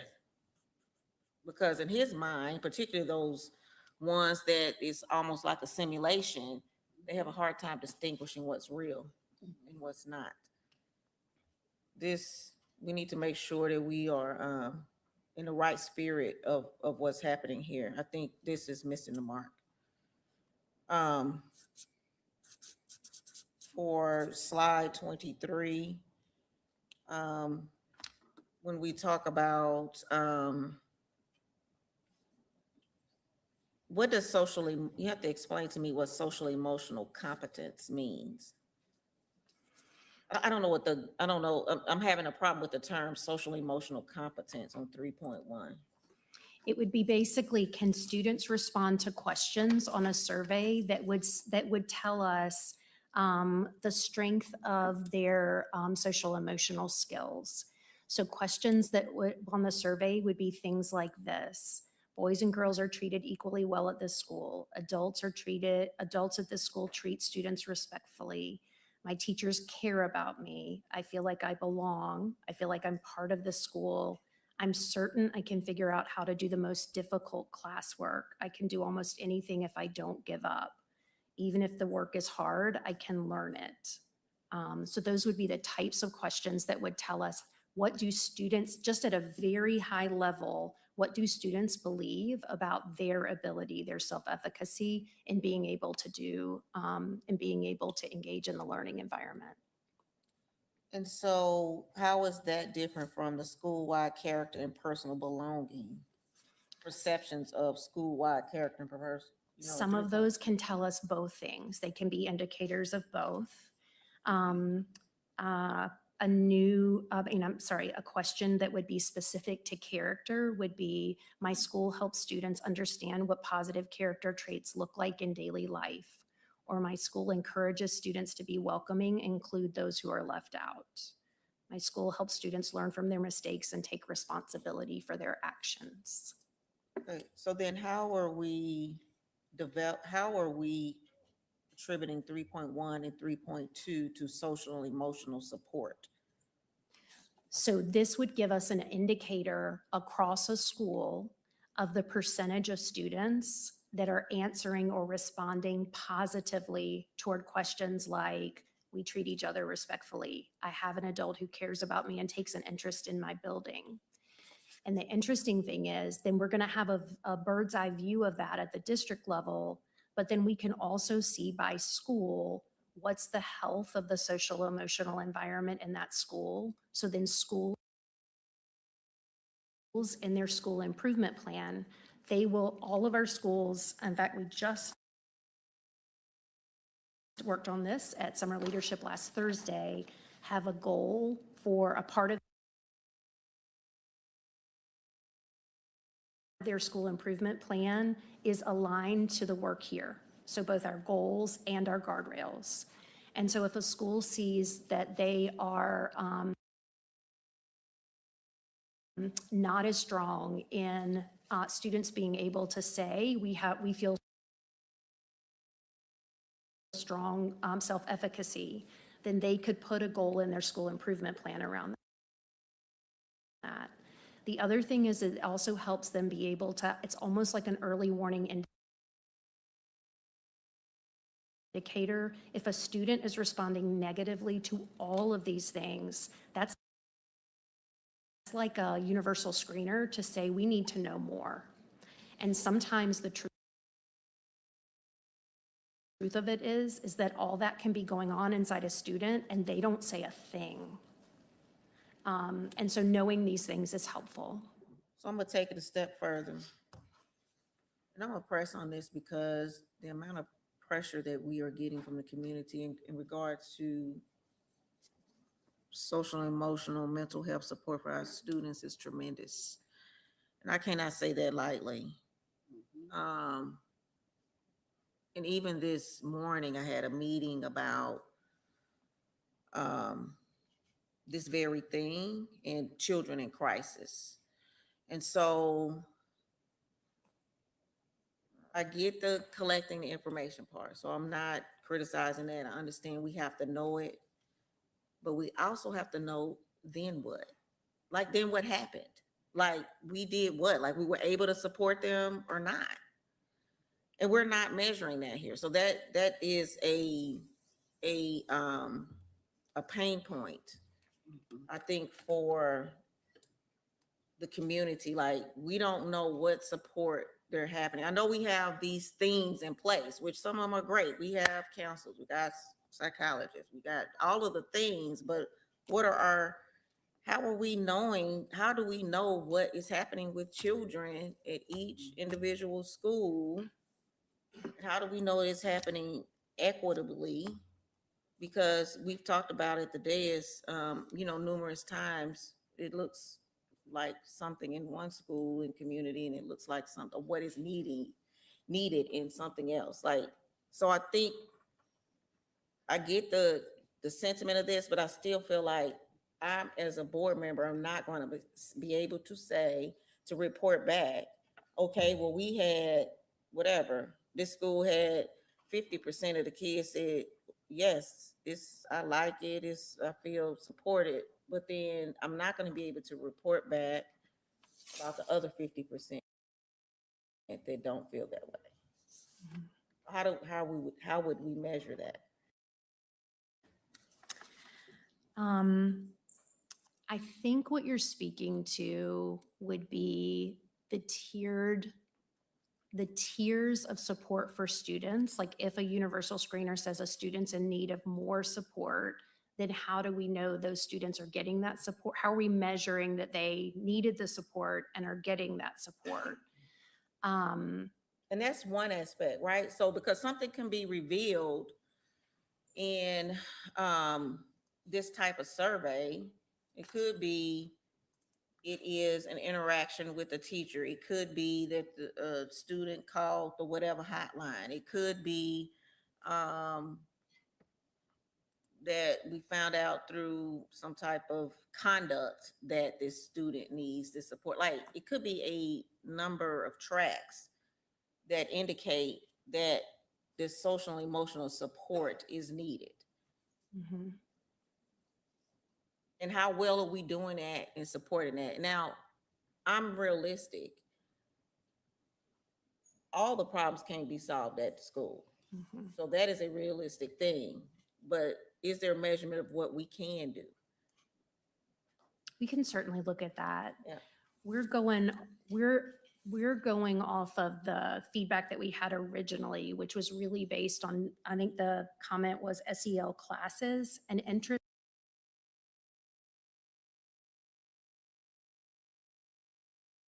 Interestingly, it wasn't featured as prominently in the initial community engagement. That's not to say a bad thing, but it does make me wonder if some additional information, some ongoing community feedback could help inform what iterations would we want to make to our guardrails. And it could be as simple as just looking at guardrail 3 and strengthening the language around just generic support to being a more, like we actually want mental health support or something that speaks to the more tier, instead of generic, a more tiered approach. But we'd be happy to look at that and also to consider revision of the guardrail if that was desired. I don't think it's anything with the guardrail.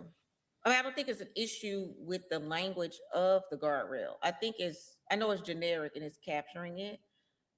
I think it is literally like, how are we tracking it? I mean, that's just the simplistic way I'm providing feedback, is how are we tracking that? So Chair Sneed, if I may, one of the things that we were able to do is shift resources to change how we will deliver SEL, and that is starting this summer. Right. So one of the suggestions, as someone said earlier, the board can request us to present and report. So maybe that's one of the things that we would put as a report out to the board as to an update several times a year. Because to your point, you don't want to just know that we're asking the kids, you want to know the action steps and the layers of support and data so that the public knows that it's not just we're asking students. You want to know now what, so what? And we're happy to do that. Dr. Faison and her team, they built metrics in that we can work with accountability to report on some cadence throughout this year. This is the first year in the shift, and I think that's appropriate if we decide to report that out. Yes. I mean, I'm saying yes to all of that. That's exactly what I'm saying. But I'm also saying the measure of accountability is to have that language in the guardrail. That's all I'm saying. That's how we're accountable to it, if we're meeting that or not.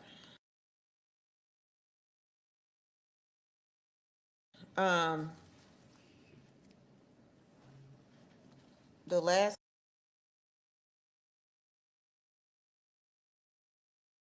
thing is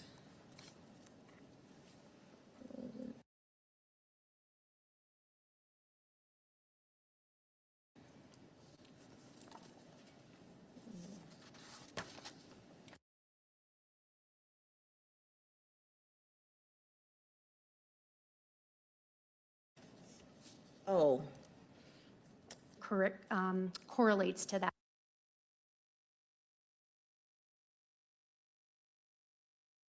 that belonging, which does correlate to stronger student achievement.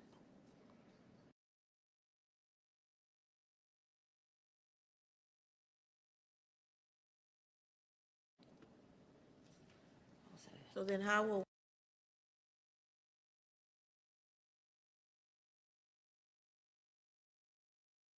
we know the students that aren't engaging in enrichment activities? They would be able Oh, to it would just answer. say no, That's exactly right. and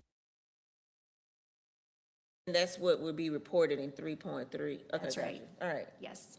So it's almost like we have the information from 3.3, but Yep. better. Got it, thank you. You're welcome. Board Member Monterey Duval. Me again. Okay, I'm actually not to put you on the spot, Inchara, but I'm super curious what your perspective is on the guardrail 3, because I just see multiple student surveys. And so I guess like for me, this is me. To me, God, I respect you all on the work that you do. To me, these feel super vague. I don't like them at all. I hate them. And it's nothing to do with your work. I just anecdotally, I hear from parents and families that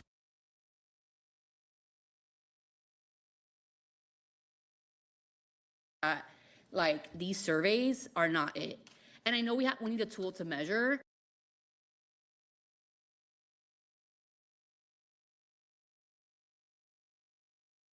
So okay, so with capturing kids' hearts,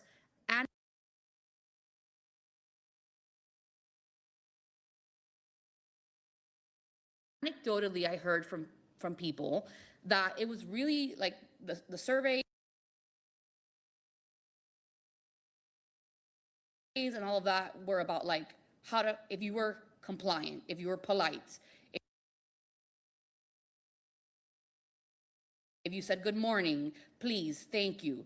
Like that I hate, because that is like, I just fundamentally disagree with that. That's not social emotional learning. That's beyond us. That's gone. You've given us examples of questions. I didn't hear any of that in the questions that you gave, so I'm pleased with that. I would challenge us to be more specific about what this means. Like social emotional competence, school. I just do not believe fundamentally that we don't impact 80%. I think that we do. And I would have to really be convinced otherwise for me to be okay with us not including this at all. I don't know. I'm not the Yeah. chair, but Well, just thank you for pass it bringing back to that you. up. I'm not entirely opposed to the idea of the surveys, but I think that we can definitely build upon them. I mean, if we're taking the time to create these anyway, I think that we should definitely implement more strategic questions for students, especially to be able to engage in these type of questions. Or I remember before in one of our earlier board meetings, we actually had thousands of responses on our draft 1 or draft 2 for the calendar. Yes. That was phenomenal. And that's something that students are fully engaged in, because that's something that fully impacts us. So things like that, taking the effort to make that and sending it out to students, that's actually encouraged. And I think that that's worth the time. If we have surveys that are including things like social emotional learning, I'm not opposed to that, but I think if we can implement it and balance it with our academic lifestyle, I think it would be right. So I guess overall, just strategically altering the questions so that they're actually worth our time, and engaging a little more academic aspects, considering the whole Canvas thing with our calendars. I think that would be more helpful. But thank you for bringing that up, Board Member Duval. I just follow whatever she says. So yeah. Thank you. Thank you for that. Board Member Stone. This is a quick one, and it just came to me when Board Member Monterey was talking about the school-wide surveys, et cetera, et cetera. What if is there a way for someone to indicate, I'm perfectly healthy and happy at my school, but I work 5 days a week at the teeter, so I can't do clubs. or, I mean, there might be a multitude of reasons. Maybe they play club sports, so they're on a travel team. So they're not doing things at school, but they're doing other things. So just because the school does not have the same percentage or a percentage that we're setting, doesn't mean that the 20% that didn't participate, oh, we got to do something about it. I mean, there needs to, I just feel like to have a question in here that lets them say, I got other things going on. Love school, but no thanks. You know what I'm saying? Yes. Okay, good. Thank you so much. I think that's it. All right, thank you so much. Thank you. Thank you. And Chair- thank you. Chair Sneed? Oh, sorry, I didn't see. For Dr. Hatch, Oh. you thought you were off the hook, No, but you're not. No. We're good. We're good. Well, actually, this is a point of clarification. Given the conversations that we've had here on the board and also understanding that unless the board takes action, there may not be changes. Is there an appetite for there to be a motion to change the interim measure, or is that something that the board wants to be handled offline? So I think there is an opportunity. One, I mean, the thing that we're voting on is particularly the calendar itself as opposed to the guardrails. However, there can be,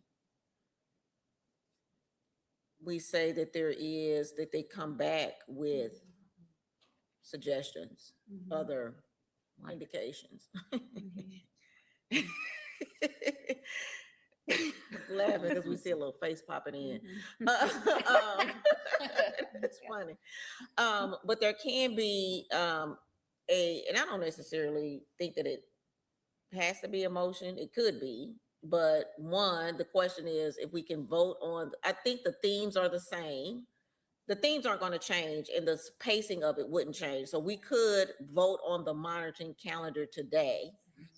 But then we will say that you're going to come back and take this feedback that we have to talk again about what it looks like. Yes. I have a motion I move to get some student feedback on guardrail 3 to how we want to measure social emotional learning as per Incharo's recommendation before a second version is put forth. So there's a motion on okay, yeah. For student feedback. For student feedback, and particularly in regards to measuring guardrail 3, I'm gonna state the motion and I'll entertain a second so we can discuss it. So there's a motion on the floor to get student feedback pertaining to how guardrail 3 is measured before suggestions come back to the board regarding all of our discussion today about the guardrails. It's second by Ship. Okay, so now there's discussion. So we're in the middle of the report and not in the action item. So I would suggest making the motion, tabling it until you're discussing your calendar action item. Cool. I table the motion until we discuss it furthermore. Okay. All right. So we're tabling that, and we have another question. Well, just a comment. Since we're tabling that motion, can we just say what all of the things are that we want to see, and then it's in one motion? That makes sense. Since we're separating that out, there may be other things that we want to. We could, but I also think we don't necessarily have to have a motion. We could That's just, kind of what I we was could trying to just get you to say, get at. we could just direct, these are the things. Yeah, That would be great. yeah, that's what I. But I understand the sentiment of documented is why board member Monterey Duval made that motion. So the question before us is, do we want to just provide a list of things and capture that as we make the motion? during the action items. Because my only comment too about, I don't know if the language particularly should be that we collect feedback on how to measure. I don't think that students necessarily have that. I don't know if students have that visibility when I think of measurements of what that looks like. I think it may be how you collect the data. I think this might be what you. Yeah, I would like them maybe- engaged in the process of, it could be collecting data. What do you think would be a good way to include students in the process? I'm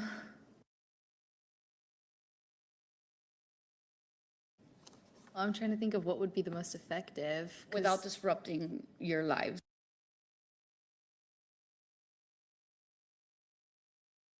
Your busy lives. I think starting with surveys on platforms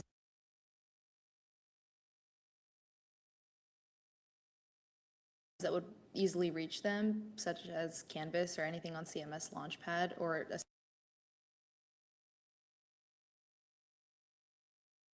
separate platform or application that could be on Launchpad, where students could voluntarily go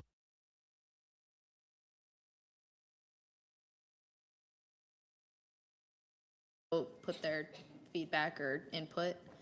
But again, we would have to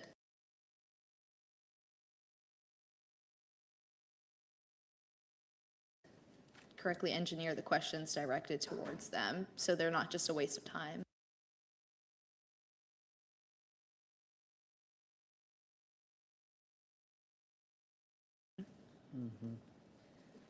If that makes sense. Can I make a suggestion? Some more clarity.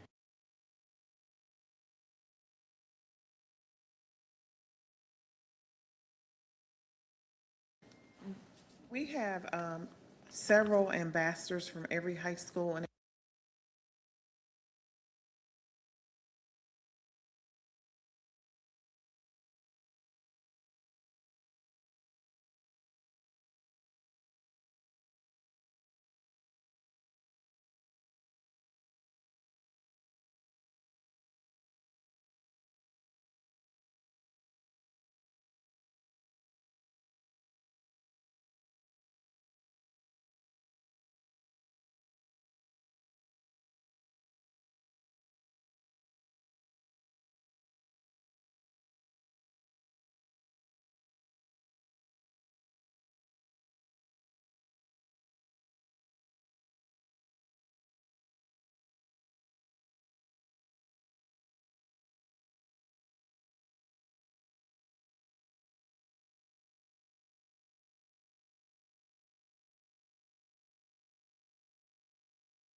I'm really excited to share that once again this year, Charlotte-Mecklenburg Schools has achieved historic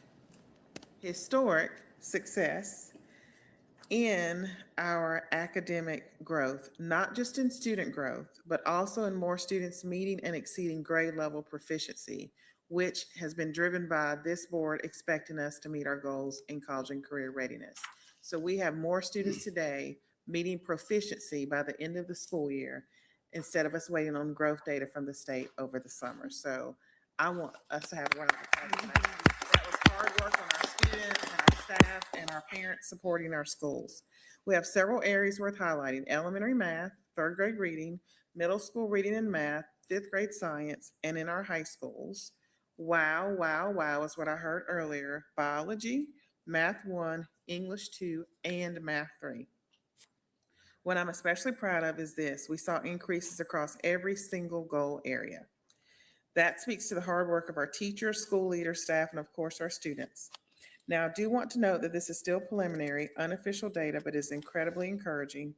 We're eagerly anticipating the state's official release in September and to celebrate these results more fully with our community.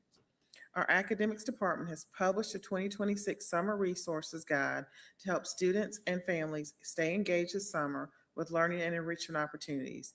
The guide is available on our district website at www.cmsk12.org. The People Pillar. Congratulations to Jennifer Baker, women's basketball coach and interim athletic director at North Mecklenburg High School. She has been named the 25-26 Female Coach of the Year by the North Carolina High School Athletic Association. Coach Baker led the Vikings, whose record this season was an impressive 29 wins and 2 losses, to the 2026 7A Women's Basketball State Championship. It was the school's first state championship in 40 years and the second in school history. She's the school's winningest coach with 326 victories. In our operational pillar, the Charlotte-Mecklenburg Schools Nutrition Department will serve meals at multiple school sites throughout the summer as a part of the USDA's Summer Nutrition Program, giving kids nutritious meals when school is not in session.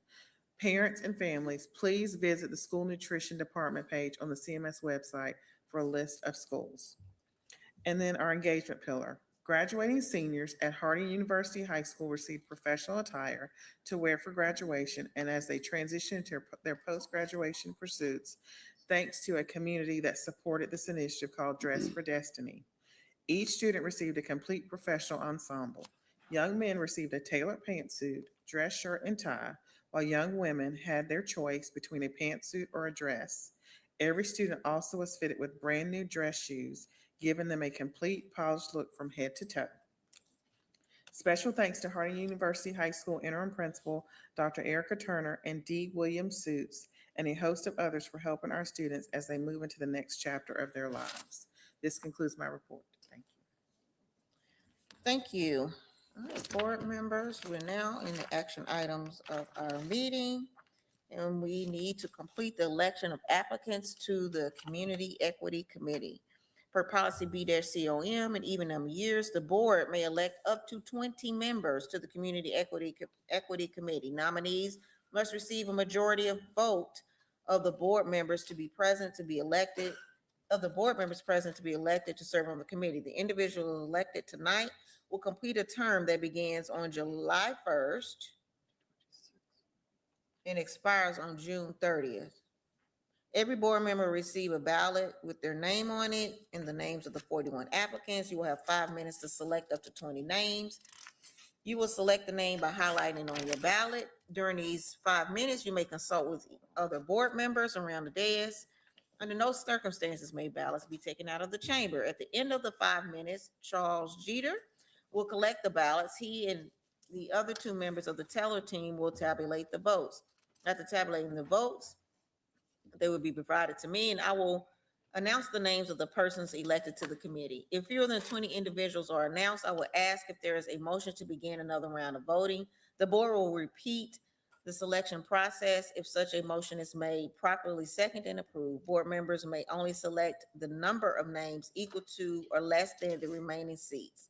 For example, if 12 individuals are elected during the first round of voting, board members may elect up to 8 individuals during the next round of voting. And now I think we'll take the ballots.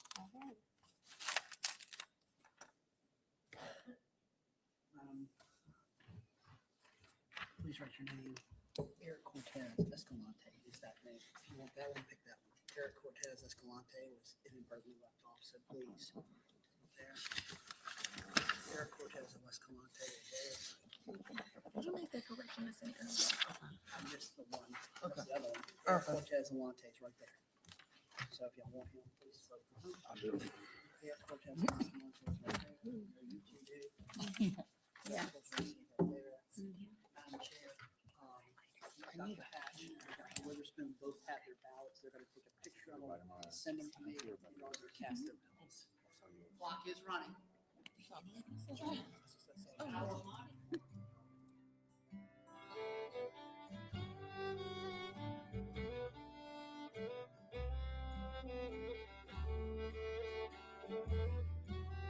Do we have the ones that are missing? I think I heard.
get my name on here. Yes, we watched it yesterday. It was insane. That was crazy. That is not what I thought it was gonna be. I don't know what I thought, but it was not that. That's not debatable. Yeah, I'm missing one. That is not debatable. Yeah, it was crazy. Yeah. Oh my God. Netflix has good. Yeah, it was true. I'm down, I'm missing one. Time. I'm missing one. Time. Time. We're gonna have another round. We'll have multiple rounds. Okay, Okay, so okay. here this is. Make sure I got 20 on there, not more than 20. 1, 2, 3, 4, 5, 6. Why? I think everybody had the same name. Okay. I hope we're close. Probably closer. They probably end up with like maybe a guess. I hope we're close. Here you go. Fine. Charlie just sent hers. Did she? Okay, good. Here you We go. keep going until we get to the 20 or the same. Walk around now that we Say, hey, took the ballot. out of who's left, who do you want? Who's stuck here for? Stuck here for more rounds. Okay. Or we maybe let them Oh, yeah. Wait a minute, you gotta, see, so we have to get to first name. So do we get to walk around or? Y'all can, while we I'm going to the Okay, but good. don't go far. We're gonna do this. Yeah.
We don't have three more, right? Can we check? You can only vote for three more. Three more. I had 20 on my list, so just check to see if I had it's 20 a too. name or two that could be added on All the right, second round. okay, can we, wait a minute. Four others. I need to tell you, oh, we got board members on here? Okay.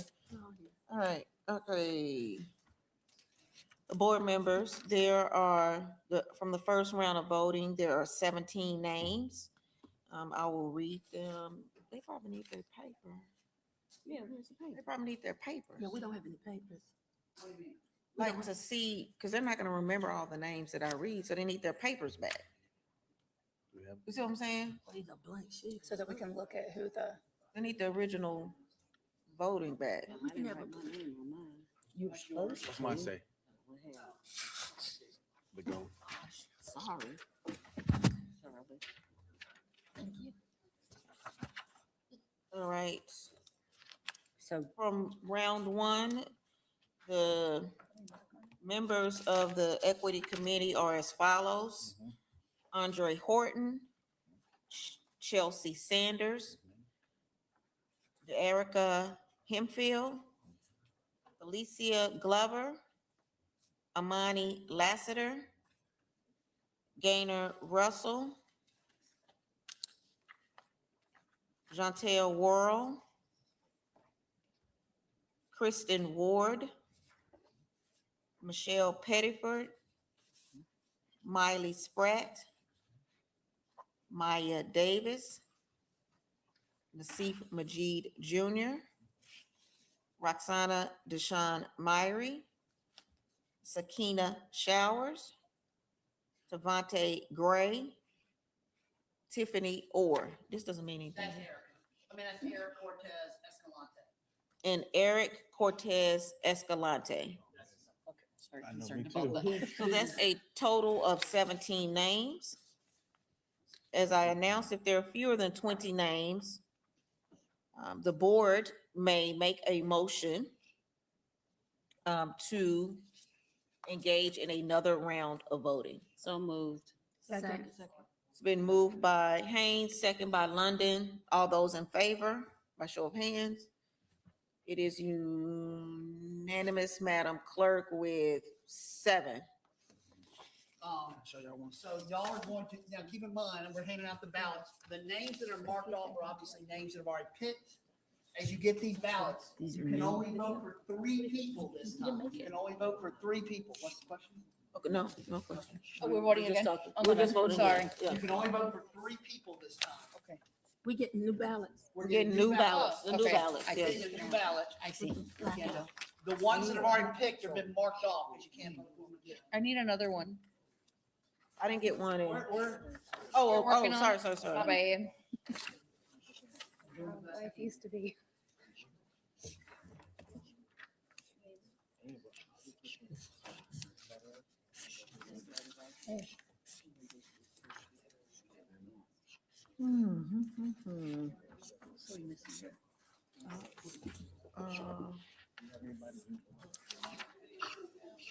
She said, Jennifer, sure. Did you get it back? Nope, thanks. Maya? Who you didn't get? Has everyone got a ballot? Who you know? How many more do we vote? Who'd you We have say? 3 selections. 3. That's all I you put can vote Justin for. too. You gotta Justin finish was balloting. mine that didn't get on. Does anybody else need another one? And Jennifer. Mr. Jeter, are they all done? I had her too. Okay. That's 2 of mine. What's the third? So we did enough? Then we go with. What about that wind blue? Let's all 3 come on here.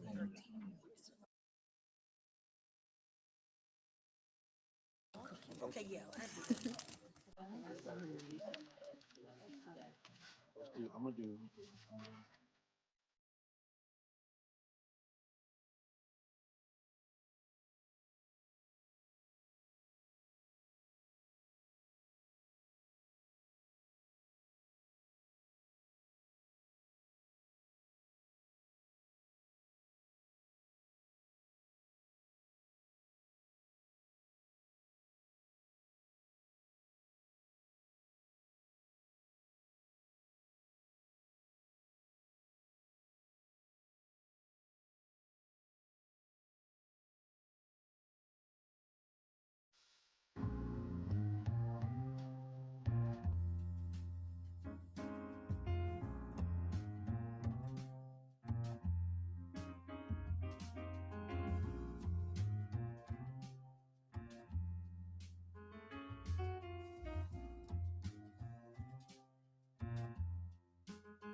20 members of the Equity Committee, and those members are Jennifer Shealy, Justin Parmenter, and Kristen Locke. All right, congratulations, and thank you all for participating in the process, and to our newest members of the Equity Committee.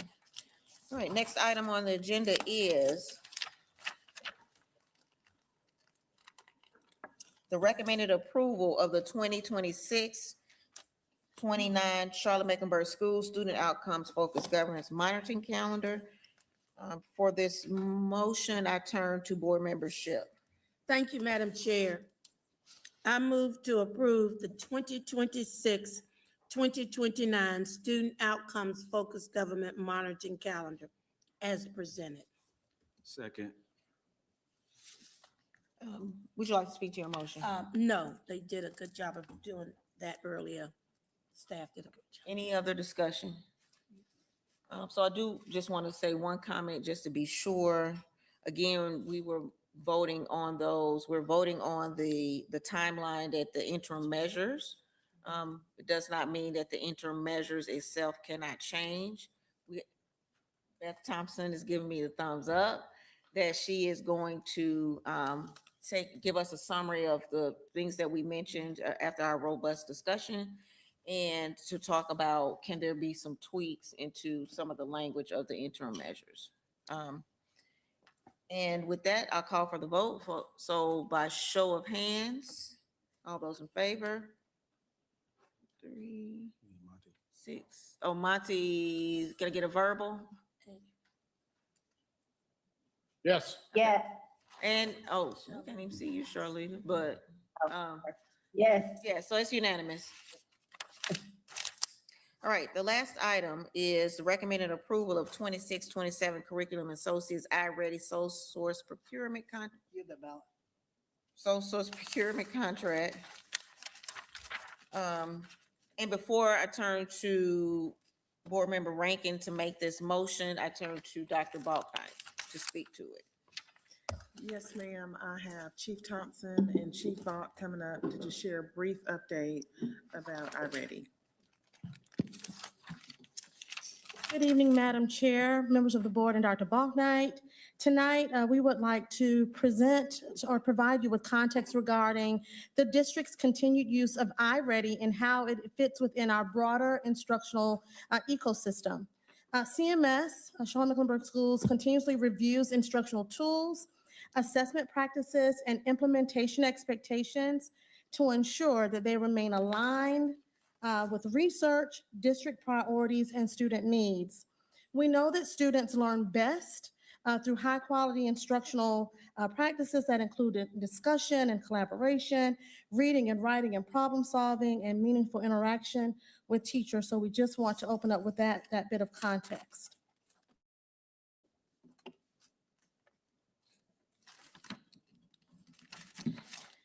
So why do we have iReady? We use iReady because it serves 3 critical functions.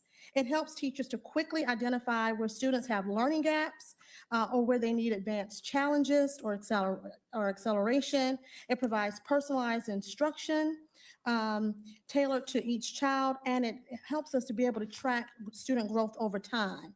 At its core, CMS uses iReady because it helps all of our educators to identify student needs and respond to those needs within a single system. So you'll hear me mention that a few times tonight.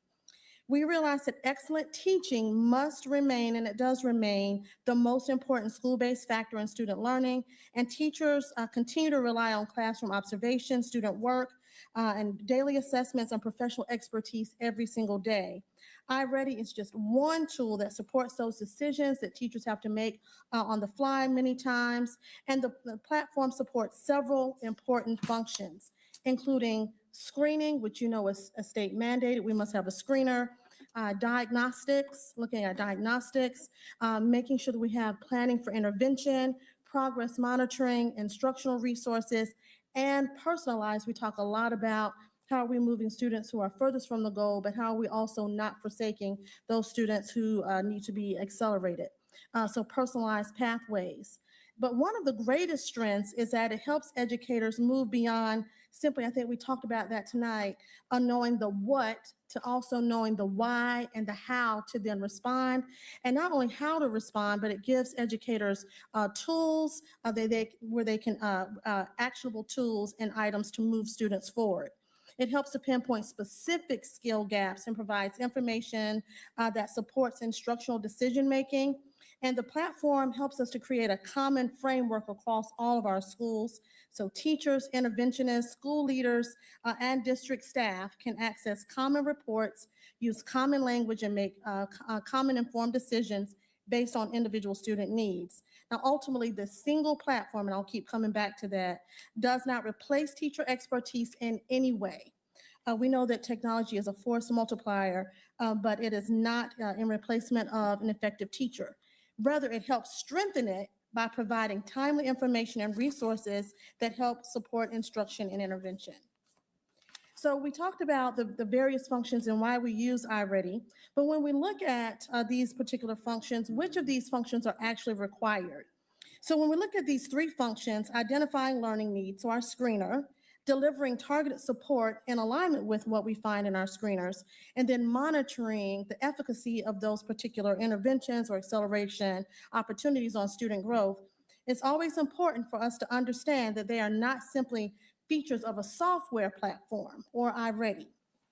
They are foundational components of how the state of North Carolina expects for us, requires us, mandates that we support our students. So through North Carolina's MTSS framework, districts are expected to identify student needs through the screener, monitoring student progress over time, and then providing additional support where needed. In addition, and when we look at iReady, North Carolina's early literacy requirements require districts to regularly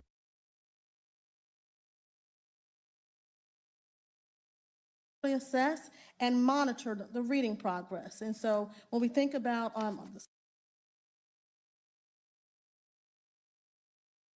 some of the functions of the platform, we are required, not necessarily by this platform, but by the state of North Carolina. These are some of the functions that are required.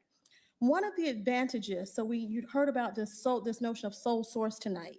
One of the advantages of iReady is that it allows CMS, Charlotte-Mecklenburg Schools, to support all of these functions. So screening, diagnostics, responding to intervention, acceleration, after school, K-3 literacy, all within one platform, where historically, if you go back and look at some of the other tools that we've used and maybe that districts use across the nation, you may have one tool that you use for screening, something, and then you have to go out and provision another tool to respond to that data, and then another tool to progress monitor. iReady has been selected because it is one platform.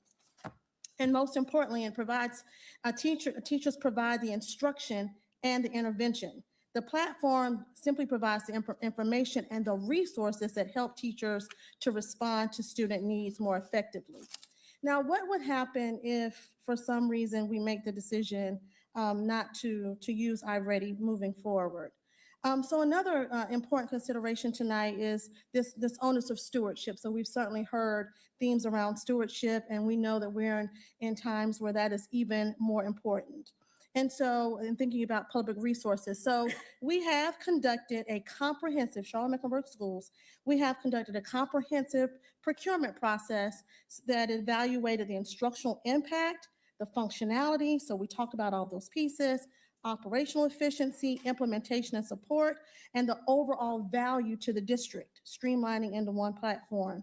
So if CMS chose not to use iReady, we would still, at some juncture, need to purchase a different universal screener. So a system we're mandated by the state, so we need to solve for that. We would also need to identify additional resources to support intervention in alignment with those screeners or acceleration. And then we would also have to then purchase or provision progress monitoring tools. I think I spoke earlier to the fact that in the past, we've been able to do all of those things, but many of the systems that we had one thing that was the screener, right? So a kid would take a screener, and then the principal or the district would have to go out and provision other portals or platforms to figure out, well, this is what this particular screener said, but now what, so what? We need to go and find something else. iReady does all of that in one. So rather than purchasing a screener and then purchasing additional tools to respond to the data, CMS is able to utilize that one system. So we keep coming back to that. The platform combines screening, diagnostic information, progress monitoring, all of the things. And as you know better than I, in a district as large and as complex as CMS, efficiency certainly matters. So what evidence do we have? We've been asked that quite a bit. And so when we look at the data, and in the appendices of this particular presentation, when we look at the data, one of the pieces that we do have one of the notes that we want to make, first of all, is that we want to ensure that screen time, anytime that our students are interacting with technology or the screen, that it is meaningful. And our data is showing that it is. So when you look at the reports, we're comparing our winter 2025 data to our winter 2026 data. The percentage of students performing on grade level increased across all levels and all subjects. Furthermore, when we look at our student mastery of our academic standards, that's grade level performance. They're improved also nearly across the board, proving that this targeted short daily practice is yielding the results that we would expect for our students. The data also reinforces another important principle. We know that implementation matters, right? And so student outcomes are not improved by assessments. I think we spoke to that tonight by just collecting the information alone. So we encourage our teachers to analyze the data, to progress monitor, and provide that targeted support. And this tool provides that information, but educators continue to be asked to and required to provide the expertise as they interact with the data. Does iReady increase the number of assessments administered? The short answer is no. We are required to administer the universal screener during the school year, regardless of the platform. And with iReady, students take a diagnostic a minimum of twice a year. So at the start of the year and then at the middle of the year. And then certainly then that third iteration is optional. How much screen time is actually required? What is the truth about that? So for the universal screener, it takes about 30 to 60 minutes. And as we look at some of the updates and improvements that iReady, the platform that Curriculum Associates is making, the version of the assessments will be even shorter next year. They take those twice a year. And then for reading and math practice, 45 minutes a week.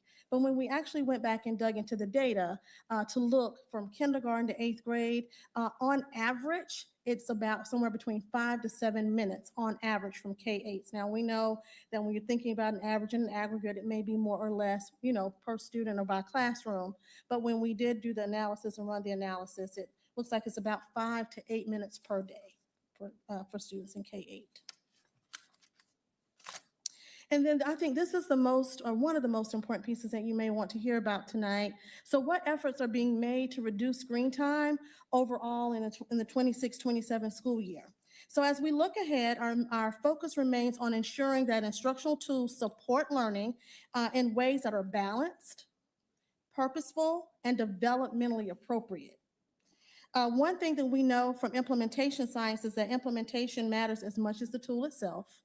And as a part of our ongoing review of instructional practices, we are regularly evaluating our instructional resources, assessment practices, and technology use to ensure alignment with district priorities and student needs. Our ongoing review of instructional technology has reinforced the importance of examining not only our individual tools, but the district's broader digital footprint or digital ecosystem. As technology continues to evolve, the districts across the country are examining questions related to screen time, assessment practices, and CMS is joining in that and looking at how we can provision some guardrails, if you will, around or some instructional tenets around how we lead and learn with technology being a force multiplier and not the driver of learning. So we are also studying current research, reviewing guidance from organizations such as the American Academy of Pediatrics. We're in contact with some of our sister districts, our brother districts, and learning from other peer districts across the country. So our goal is not just simply to reduce screen time. Our goal is to ensure that technology is, once again, purposeful, that it's instructionally aligned, and developmentally appropriate. Several refinements are already planned for the 26-27 school year, and they reflect our commitment to continuous improvement. And as instructional practices evolve, it is important that we implement guidance and around technology use and assessment. One of the lessons emerging from this work and from the studies that we're doing is that a one-size-fits-all approach, I think we've talked about that a lot when we're talking about equity, may not best serve and continue to serve our students at every grade level or in every instructional model. The needs of a kindergarten student differ from the needs of a middle school student, and the needs of a Montessori classroom may differ from a traditional classroom. So as we continue to refine our practices, we are exploring how to maintain consistency and expectations while also thinking about developmentally appropriate and program-specific implementation and updates. So as we move forward, our commitment is to continue learning, to continue refining, and to continue ensuring that every decision we make around technology, around our instructional resources, around feedback that we receive, around evidence-based practices, that it is centered on our students, on our teachers, and on high-quality instruction. I'll turn it back over.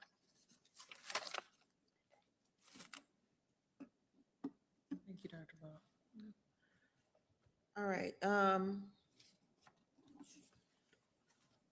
don't know if I want to take the motion first or the questions first. Well, all right, so I turn to board member Vice Chair Rankin for the motion. No. We need to do questions first. Yeah. I don't know what I'm thinking. Questions. Sorry, board member London. All right, thank you, and thanks for coming and sharing more about iReady. So I know, we all know that we have received a lot of feedback and information from parents and families and community members and even students. So have we ever conducted a survey of the parents, students, and teachers to learn, their experience, whether they like it, don't like it, if they feel like it is improving the quality of education, et cetera? So I'll answer, then I'll turn it over to Chief Thompson. To my knowledge, we have never conducted a formal survey of our students, of our teachers, of our community, but we do have information around teacher voice. So for example, teachers have opportunities through FAC, through STAC, to lift concerns. And then there have also been, to my understanding, forums where teachers give feedback. Principals also give feedback, and we make process improvement based upon that feedback. Okay. So then I guess just a follow-up would be for me, the refinements that you talked about. And I guess it's what's on the screen actually here. So can you share maybe some tangible examples of some of these refinements that you would make based on whatever feedback you may have received? Yes, ma'am. So for example, when we look at our instructional tenets, which we really start looking at in the fall of every year to launch the next year. When we looked at our instructional tenets, we realized that we didn't have any really guidance around instructional technology. Parameters around time, parameters around not necessarily use, but how we would engage. And so we went back and looked at, for example, research from the American Academy of Pediatrics. We looked at some of our sister districts. We looked at the guidance coming out of NCDPI. And so while we're not planning to launch strict, you can't go past 20 minutes, in kindergarten, we are providing our teachers and our schools with better guidance around developmentally appropriate practices. And if I can add to that, one of the things that Dr. Vaught and her team, I think they've done a really good job, is that we pulled back and not made it about iReady. Yes. She's really talking about tenets, looking at the amount of time that we heard from families about screen time that happens during the school day, and really looking at how do we, over the course of this next school year, really transition to a more blended, more age-appropriate balance of direct instruction, other ways to engage students, and not allowing technology to be the only tool for student engagement. Thank you. Yes, ma'am. All right, it was Ship next. Yes, thank you for bringing this forward and giving us this information, and especially moving forward. But how is it being used and monitored throughout the district? I think that's, for me, the most important thing, across the district. And this may be what parents are looking at. Maybe it's different at this school and that school, and they're seeing what their school is doing in their children. How does that look across the district? How is it being used and monitored on a regular basis? Yeah, so there are expectations around, are you specifically speaking to iReady? iReady, yes. Yes, ma'am. Okay. So there are expectations in K-8 for 45 minutes for reading and 45 minutes for math. Now, I will say that those are what we call flexible expectations. They are not necessarily codified in our instructional tenets. We know that the research around iReady and implementation science, it tells us that we get the best or the most bang for our investment if students spend about 45 minutes. So because we have nuances around school models, around school schedules, principals, teachers, and the like, school leaders have a lot of autonomy around what that looks like. So when you look at schedules across the district, there might be a school where, maybe a kid does it for 20 minutes here and 15 minutes here and another 10 minutes. It might be that some schools, it might be morning work, but then there are also nuances and variances across classrooms. So while we certainly have expectations around the 45 minutes, those things are flexible. That's thing one. I would also say that thing two is one of the pieces that I think Dr. Balknight spoke to is that as a part of our process improvement. Really looking at how we monitor and support, not just with iReady, but actually thinking about, first of all, bringing awareness to screen time and what that means, and really refining our practices. So Ms. Shippa and board members, I think that I know that when we launch in August, you'll see a lot of information coming out of my division about screen time, what that looks like, guidance from kindergarten through 8th grade. You'll see developmentally appropriate practices. And then in the second semester of the school year, I think we'll have an opportunity to double down even more. But we are already putting process improvements in place. First of all, just around awareness and having those conversations across all of our performance areas in schools. And you mentioned strengthening teacher-led. So I guess my question would be, at every school, is there teachers leading the amount of time students are on iReady, and especially maybe at the K-5, but even at the upper levels, really being aware of what's going on, how it's being used, and then the data and evidence that's coming from this program? Yes, ma'am. So when we think about, we have an opportunity to use iReady K-12. We really hone in on K-8 though. So in K-8, it is our universal screen and all of those things. At the high school, it's used as an intervention. So teachers, the expectation is that teachers this data is turnkeyed. And then, once the kid is finished with the screener, there are toolkits and resources that teachers are vetting to say, oh, well, Kim Vaught is struggling with this, and so this might be her pathway, or this might be another opportunity to introduce the standard in this or that way. But the expectation, the tool really does not work if teachers aren't engaging, making the instructional moves, asking the questions, looking at the data regularly. It's not built to be a standalone sort of a tool where it's like an AI tool that just tutors kids and that's it. The magic of the tool is really around the expert teacher in the classroom driving what happens next. And then finally, my last, if not this, then what? Because you've kind of said this is so critical as a screener and all of that. So if not this, then what? Yes, ma'am. So I think that's another question that we have received. And so that is a multifaceted question. So the first piece is, of course, the contract, the last date on the contract is June the 30th. And so one of the pieces that we would have to think about is our Camp CMS and the impact for Camp CMS.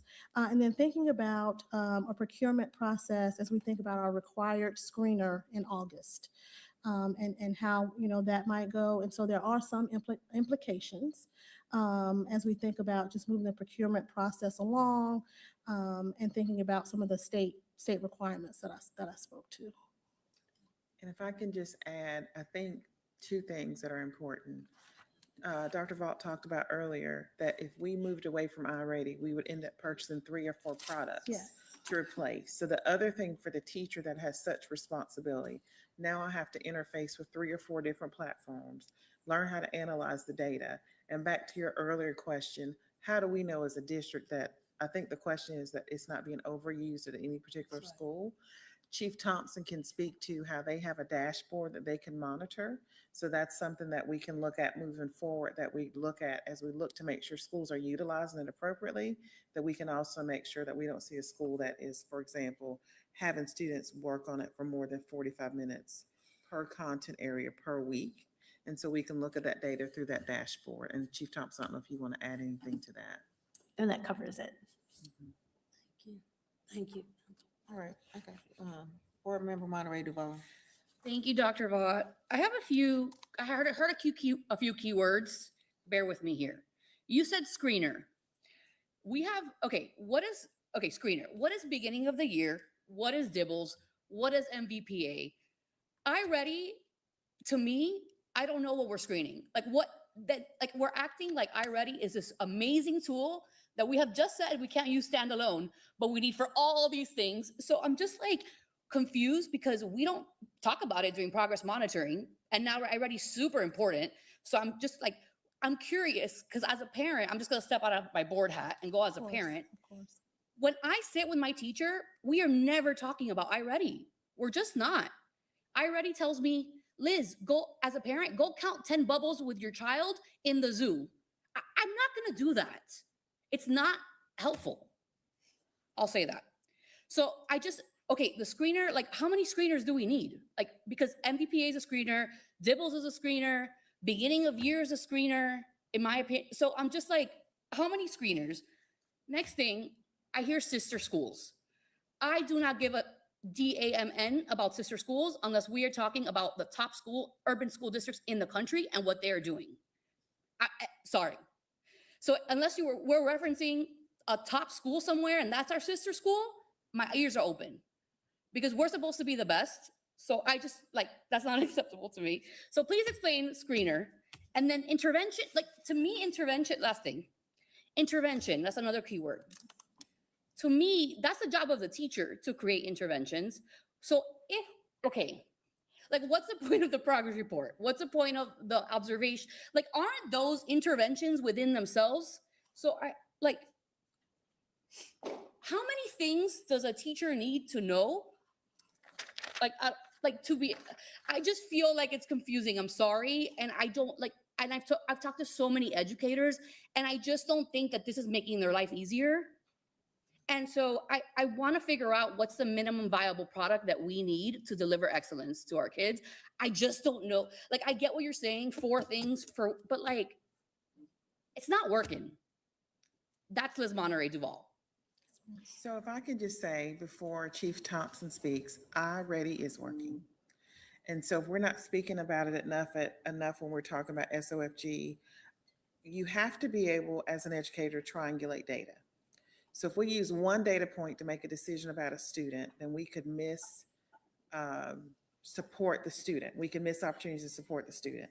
So MVPA, and Chief Thompson will be able to speak about this much better than I will, that serves a different purpose and a different function. DIBELS is very different than iReady. This is something that a teacher is able to use as a quick check and then also to look over time, has the student grown? What parents should be receiving, they should be receiving these reports as a parent to know their trials progress on iReady. Students have an individual pathway, but then also as a teacher, I can target based on our ticket out the door the day before or other data points that the student isn't being successful, then I can have you go on iReady for 15 minutes and do these 2 activities that should help provide the intervention for you in this specific area. So I want Chief Thompson to really talk about the very key differences because those are different assessments, but they all serve very different purposes for us to support a student with their individual needs. Sure. In a balanced assessment system, it's going to start with the universal screener. And what's unique about that is that it's going to give an adaptive assessment to a student. So for example, if that student is in 6th grade, then it's going to start out with really easy questions. If the student gets those questions correct, then it's going to get harder along the way. If the student doesn't get those questions correct, it'll back up and get easier. And I use those words just to describe like going up a grade level and down. The reason that's important is because, for example, in what we looked at with Math 1, the results we see in Math 1 right now are the effect of students not having acquired the math skills that they needed along the way. So the universal screener helps us know if a student is in 6th grade, then what are the skills before 6th grade math that they need to be able to be successful in 6th grade math, and then how to intervene. It allows them a pathway to master those skills so that then they can be successful in the grade level standards. We have to, in some way, shape, or form, close the gap in the skills, the unfinished learning that students have to have any chance of them mastering grade level standards. So for example, in 4th and 5th grade, it is heavy fractions. That conceptually is often really hard for students. So when students go into 6th grade, that universal screener would say, hey, the student still has not really figured out how to multiply and divide fractions effectively. This is going to be that personalized pathway for the student while the student continues to learn 6th grade math. MVPA happens after we've taught the content. So for example, if the student is in 6th grade, if we teach 6th grade math for 2 months, 3 months, we get to the end of the first quarter, then we're going to give a benchmark assessment to say, did the student learn what we taught related to 6th grade math? So the two go together to both help fill any gaps that students might have in unfinished learning, and then also assess how students are progressing toward grade level standards. And particularly with students farthest from the goal, we need both to be able to close the gap, provide a learning pathway for that gap, that unfinished learning, but also continue with grade level work. Is that helpful? Is there another assessment? Board Member Monterey Duval, you mentioned Dibbles. We also have beginning of the year, middle of the year. Like, shouldn't those also track progress? Just not tracking. So we would have beginning of the year universal screener, and then what we would call our first benchmark. But the beginning of the year universal screener would happen in September. That first benchmark would happen in November. For 3rd grade students, we have a BOG, a beginning of grade assessment. That's state required, and that only happens in 3rd grade. So we can compare beginning of year to end of year, but that's a state required assessment.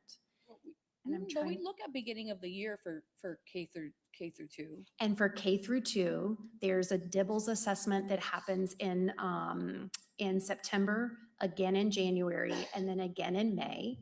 And that's specifically measuring those reading skills. There's got to be a better way. There's got to be a minimum viable technology and testing product, y'all. I'm sorry, but to me, it's too much. Just my personal opinion. All right, we can move on to the next question. Board Member Stone. Thank you. Thanks. Thank you for all the information you're sharing. First, I do want to say, I'm not a Luddite. Tech has been very good to me. I like tech, but I am concerned about the amount of tech in schools overall. I have a lot of issues with screen time with younger students. And I can back all these up, but I'm just laying this out. I have heard from parents and teachers about problems with this particular tool.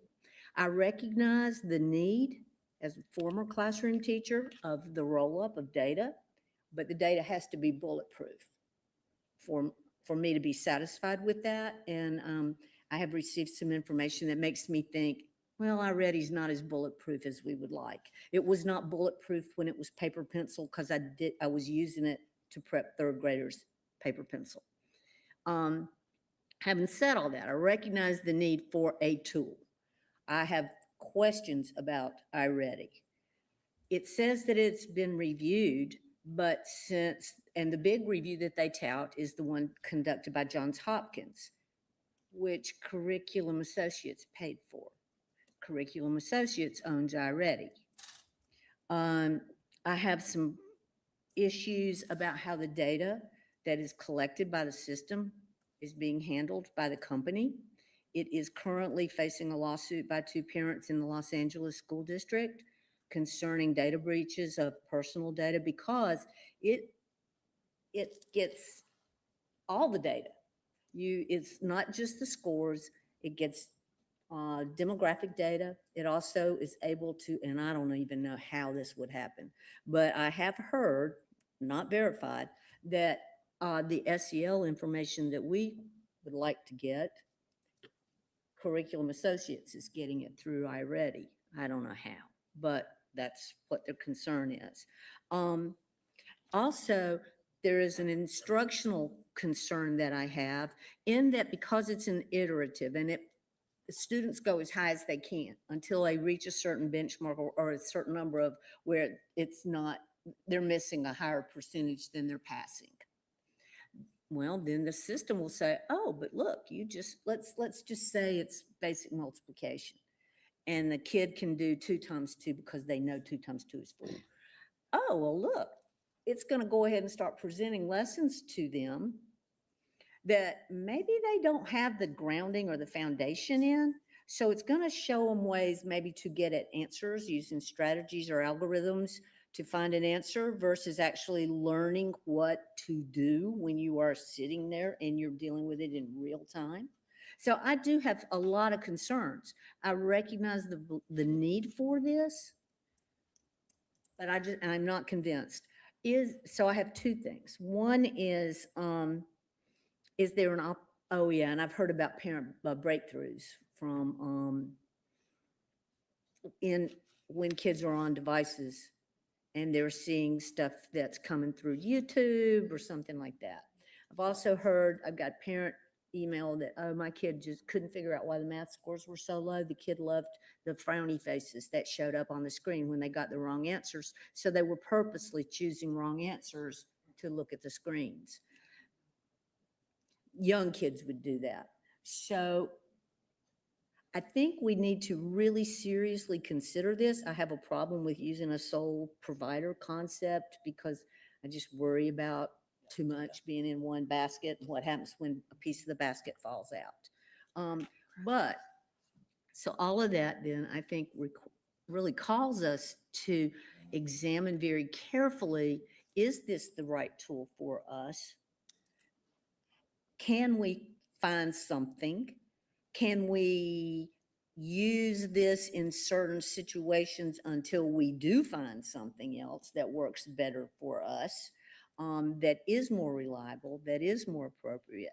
And can we just take it out of K2 completely? For an intervention for a student, it's just, young children need teachers. They need human beings. We are seeing, pediatricians have reported to me that the vision that they're seeing with their younger children, they're not passing vision tests that normally, 15 years ago, oh yeah, kids could see everything. Now they're like, look, where they're seeing need for glasses because of so much school time. Like I said, I understand the need for data.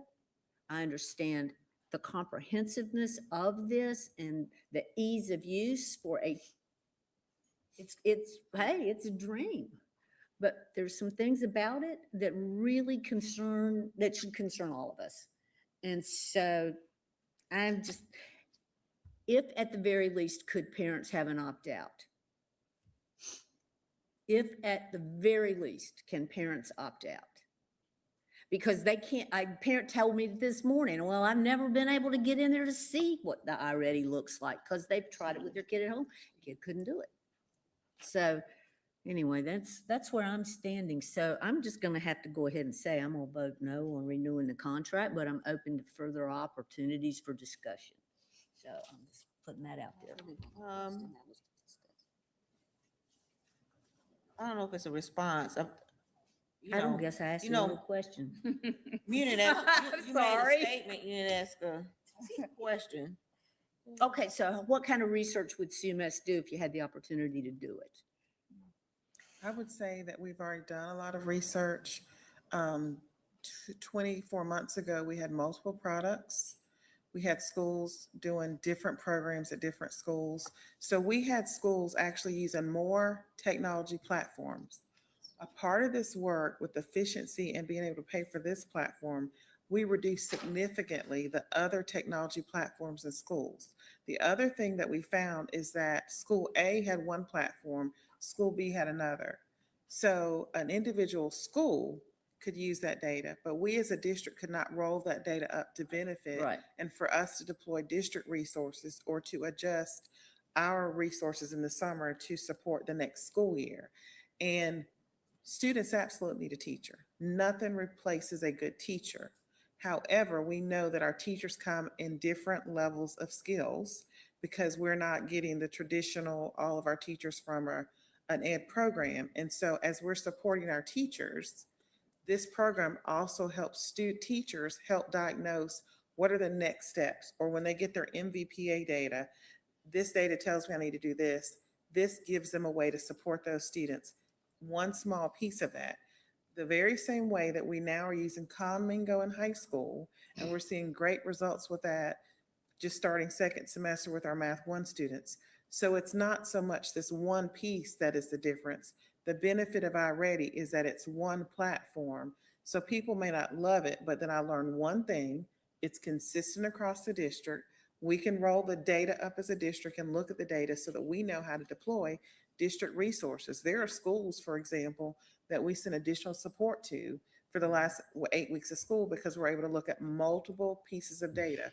We didn't just look at MVPA. Right. So I don't know, Chief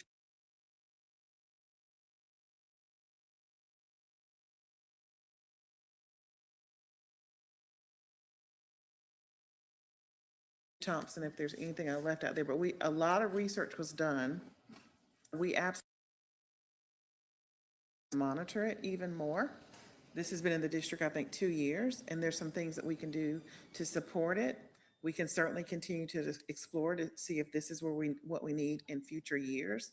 But we think at this point in the process to change a resource would have a negative impact on the gains that we're seeing with our students.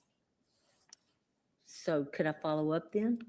Would there be, because I'm not going to dispute anything you've said as far as the usage of it, because the concept is beautiful. But do parents have an ability to opt out if they choose not to participate in, or they don't want their child on iReady? For educational or intervention purposes, let's put that in a box. I would say that we would treat this just as we would any other resource in the classroom. So we want to have conversations with the parents about that. But we also want parents to know what they're removing as far as an intervention for a student. So I'm not going to say that we wouldn't work with a parent if they had concerns, particularly if there was some other issue with concern about the time on the screen, but it would be very difficult for us to just wholesale say that we would want parents to opt out of this resource for students. And we certainly can work for parents to have access to the tool, like a demo so they can see how it works. Students actually have access to iReady all summer, so they can be using this at home if they choose to. So this is another thing that to me is an equalizer for kids across the summer if they want to continue to work independently on a pathway. We have a lot of summer programs that if kids have their login for iReady because they've reached out to us, they use this in their summer program to support students with enrichment. So we've seen great value as just a community partner and for kids to extend their learning in the summer at home as well. Thanks. Thank you for clarifying. All right, Dr. Witherspoon.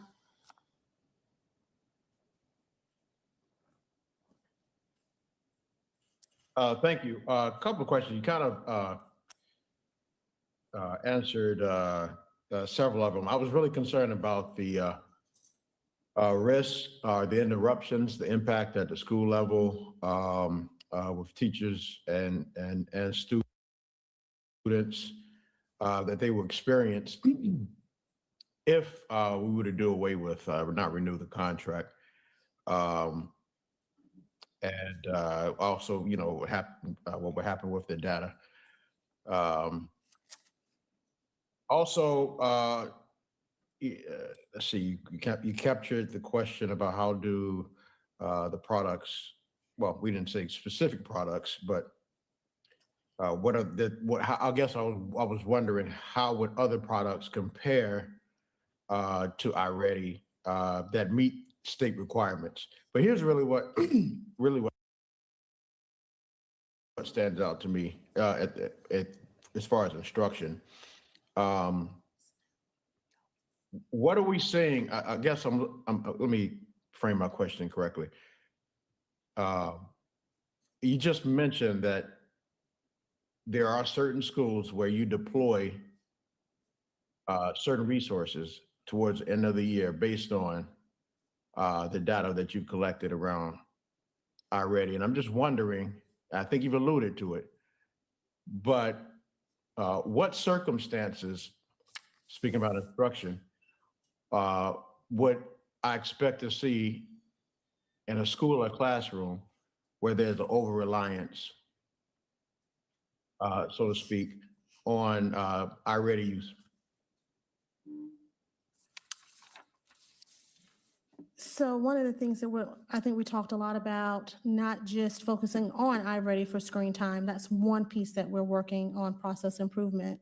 But thinking about, as we do walks as assistant superintendents, executive directors, principals, master teachers, as they're walking classrooms, looking at the level of dialogue, collaboration, and engagement for students, right? So if I walk into a classroom at 10 o'clock and kindergarten, little Bobby has the Chromebook, and then I walk back in at 10:45 and little Bobby is still on the Chromebook, that's probably a problem that we're going to have a conversation, feedback, coaching around. And so thinking about just the process improvements, I think we talked about bringing it to a level of awareness, including it in our instructional tenets for next year around recommended maximum minutes per grade level, in alignment with the American Academy of Pediatrics and guidance from NCDPI. I think we'll be able to begin to solve for some of those concerns. Yeah, let me hone into I want to make sure I capture this, because I was hearing specifically when we talk about students that teachers that, come in to the system through other pathways. Where are these teachers located?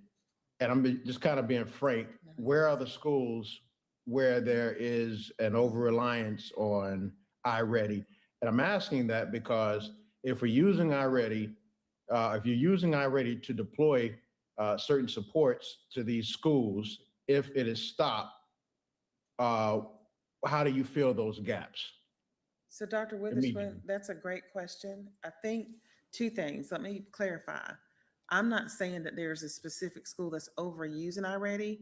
What I am saying, which is I think exactly what you want me to clarify, that there are schools that we're able to look at the data as a district, and the assistant superintendent for specific schools and performance areas, they're able to look at the data and intervene faster with a very prescribed support. And those typically tend to be the hard to staff schools, the more at-risk schools, which I think is your question, which is exactly what I was trying to say that I wasn't clear about earlier, but you're exactly right.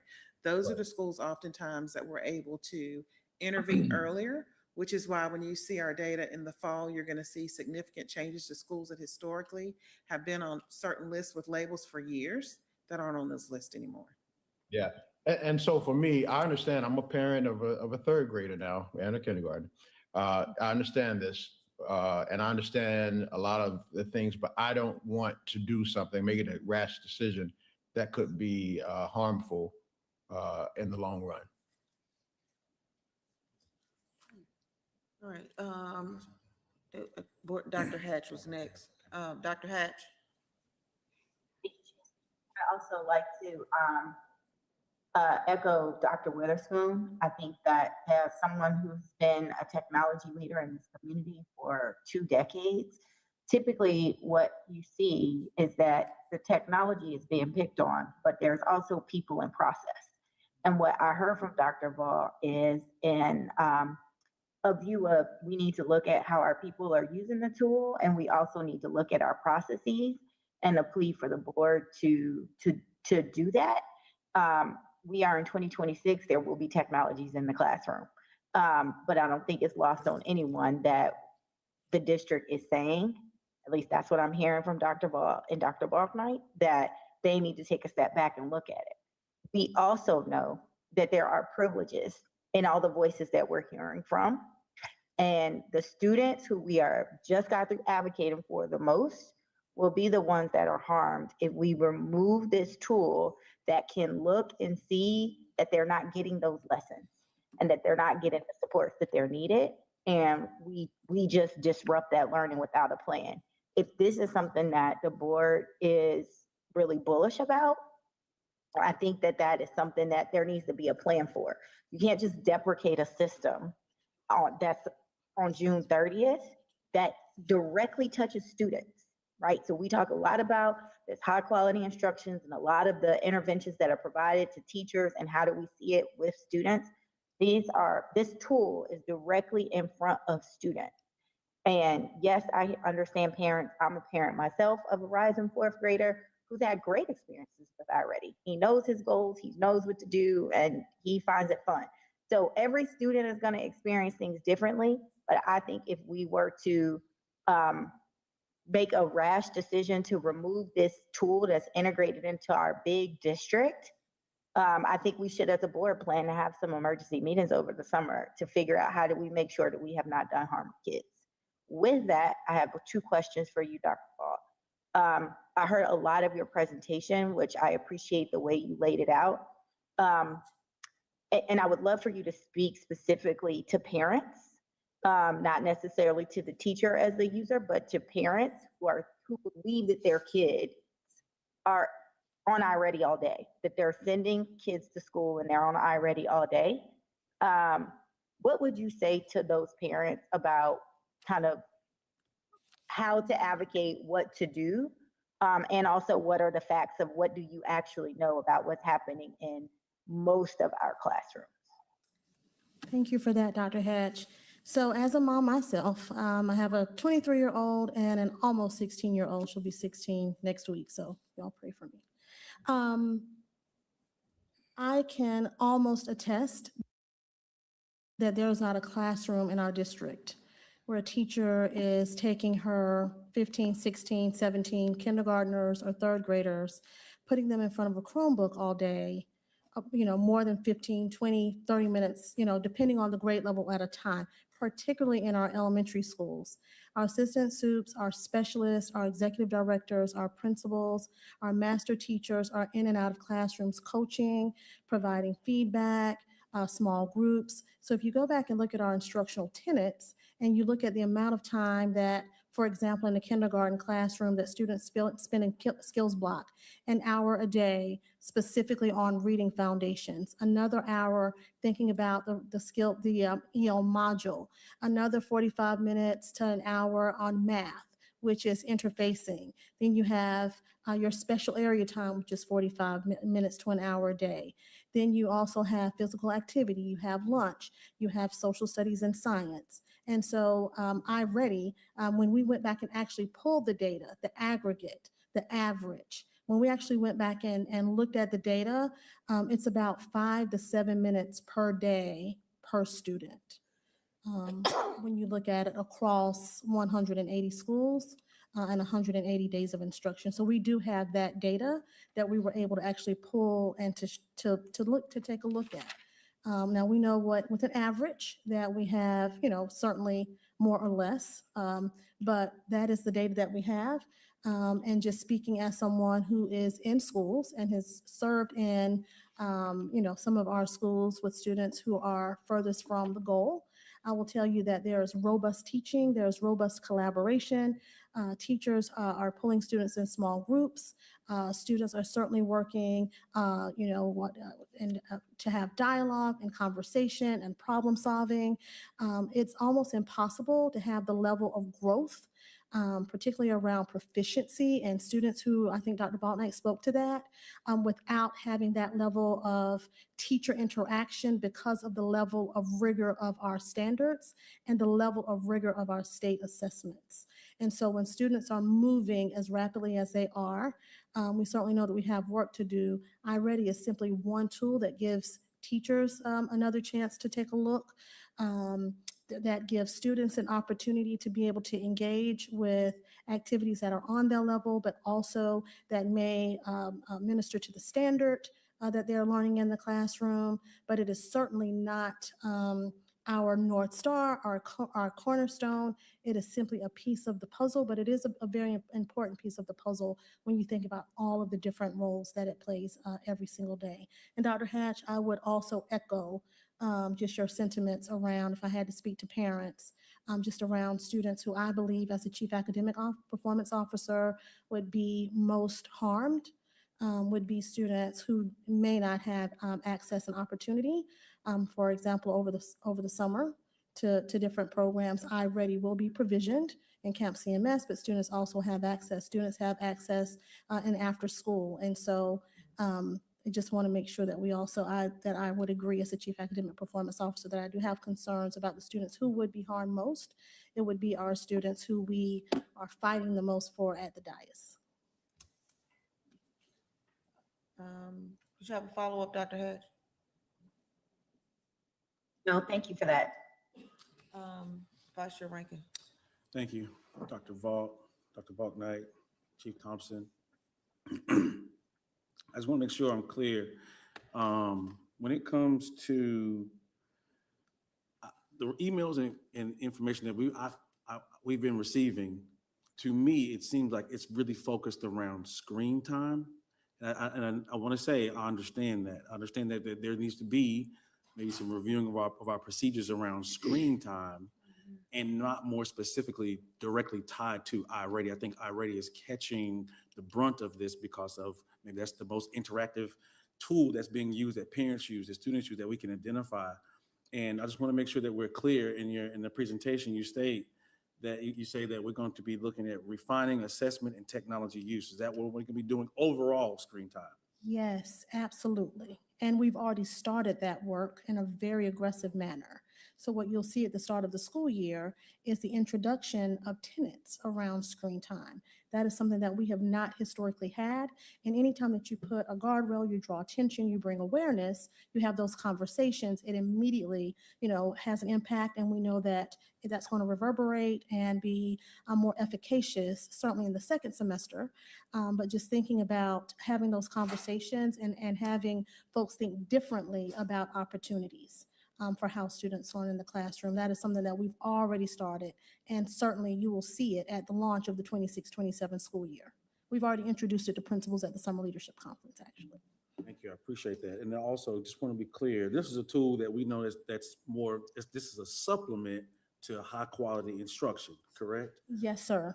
But at the same, what's brought my attention to is this, a lot of times we have tools that work with students that may need an additional supplement. But we also have a tool like this that also can accelerate students. There are not too many programs that can do that, both those things at the same time, to where, hey, we can bring you up, or we can also speed you ahead to a higher grade level if need be, and you can do work at that particular level. So I think that's what caught my eye with this particular program. So thank you for answering my questions. I appreciate it. Yes, sir. Thank you. All right. Board Member Monterey Duval. Thank you. What research or evidence do we have that iReady supports our SOFG goals? So Specific, please. yes, ma'am. Go ahead. Yeah. So if we, in the appendix of the presentation, we have been implementing for 2 years. And what you can see here is student performance. We do a winter to winter summary because that's in the middle of the year. So you can see by grade level that the band of students who are early on grade level, mid or above grade level has increased in each content area and in each grade level. And that's just showing, where students are in terms of grade level. I'm sorry, can you go, what does this mean? Sure. Yeah. Okay. So if we look at the first two columns, where it says reading in the top right-hand corner and then K at the top. Do you see that? Mm-hmm. Okay. So in the left-hand side, kindergarten students in the 24-25 school year, 9,617 students were assessed. 26% of those students at the winter administration were mid or above grade level. Ooh, thank you. 30% were early on grade level, and then 44% were one grade level below. When you look at the next column, that's the 25-26 school year, 9,615 students took the screener. And instead of just 26 students, mid or above grade level, 37% of students were mid or above grade level, 31% were early on grade level, and the percent of students who were one grade level below was less. But this is great. This is grade level proficiency. This is not iReady. This is a correlation. This of would grade be level when proficiency. students are taking the universal screener, it's showing us where they're scoring in terms of grade level proficiency. And then subsequently, then teachers can know for students who are, for example, one grade level below, what is it that's holding them back from being at grade level, so that then their small group instruction and intervention can center around those specific things. Like to me, K through 3 all looks the same. Like it just looks flat. Mid or am I reading that wrong? Like it just reads flat to me like from when I look. I don't know. Like I don't see what you're like. I don't see what's being trying to present. What is being presented in the data? Like I don't see. Like it's not glaringly obvious to me of what progress is being shown here. Are we looking at like the yellow going from grade level? Like, yeah, I'm not tracking. Okay, so if we were between 24-25 and 25-26, let's play this out. Let's pretend like that 26% of students mid or above grade level in the second year of implementation became 10%. If I were to see the 26% go to 10%, I would be concerned. Because instead of more students being mid or above grade level in our second year of implementation, fewer students would be mid or above grade level. Yeah, okay, I see. So K went up, from 26 to 37% from when you compare, right? Correct. But to me, 1, 2, and 3 look relatively flat. I mean, yes, I guess 3%, 4% here. Okay, We're looking for trends in the right direction. And the second thing we can look at as well is actual standards mastery. So that's going to just tell us in general where our students trending. But when you scoot through and look at a slide like this one, you can see that year over year, for example, in kindergarten in 24-25, only 22% of students had mastered number and operation standards. Now remember, this is kindergarten, but then this year, 29% had. And so again, this note to Dr. Balknight's point, no one data point is going to tell us everything. But when we see the arrows going up in students at or above grade level, and when we see arrows going up in standards mastery, we can't isolate that it's all because of iReady. But Beth, these are different cohorts. Like prior is a different cohort than the current cohort. So we're just comparing, like to me, it's not a fair comparison. It would tell us whether we're doing, you are correct. We can't control for how students are coming in. But what we can control is once they have come in by winter, how far have they gotten? Which is why we use the winter to winter comparison versus the beginning of year to beginning of year. So if we were to look at second grade or at third grade, we would want to see that in use of this tool, that we are able to move students farther, faster over the course of time in our implementation, in concert with what happens in small group instruction and with the other components of the instructional day. It's not the end all be all, but it is an opportunity to say, if we saw everything going down, I'd be raising my hand in a cabinet meeting and saying, hey folks, can we look at this? Something's not looking all right. But when we see it going up across the board in both measures, that's a strong sign that, and when we see our student outcomes with historic gains, that's a strong sign that the formula or the system, that what we have in place is working. Thank you. And I'm very, I'm not, this to me doesn't sell it.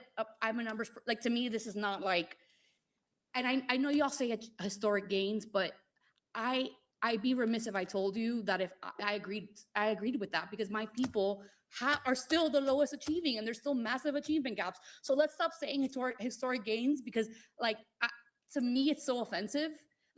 Yes, we can celebrate that, but there's massive achievement gaps still. So the Latino community, I'm just gonna be outright, and I'm gonna say this, I'm so sorry. We're still so freaking behind. So historic for who? That's all. I'm sorry, I'm in a mood today, but like, historic for who?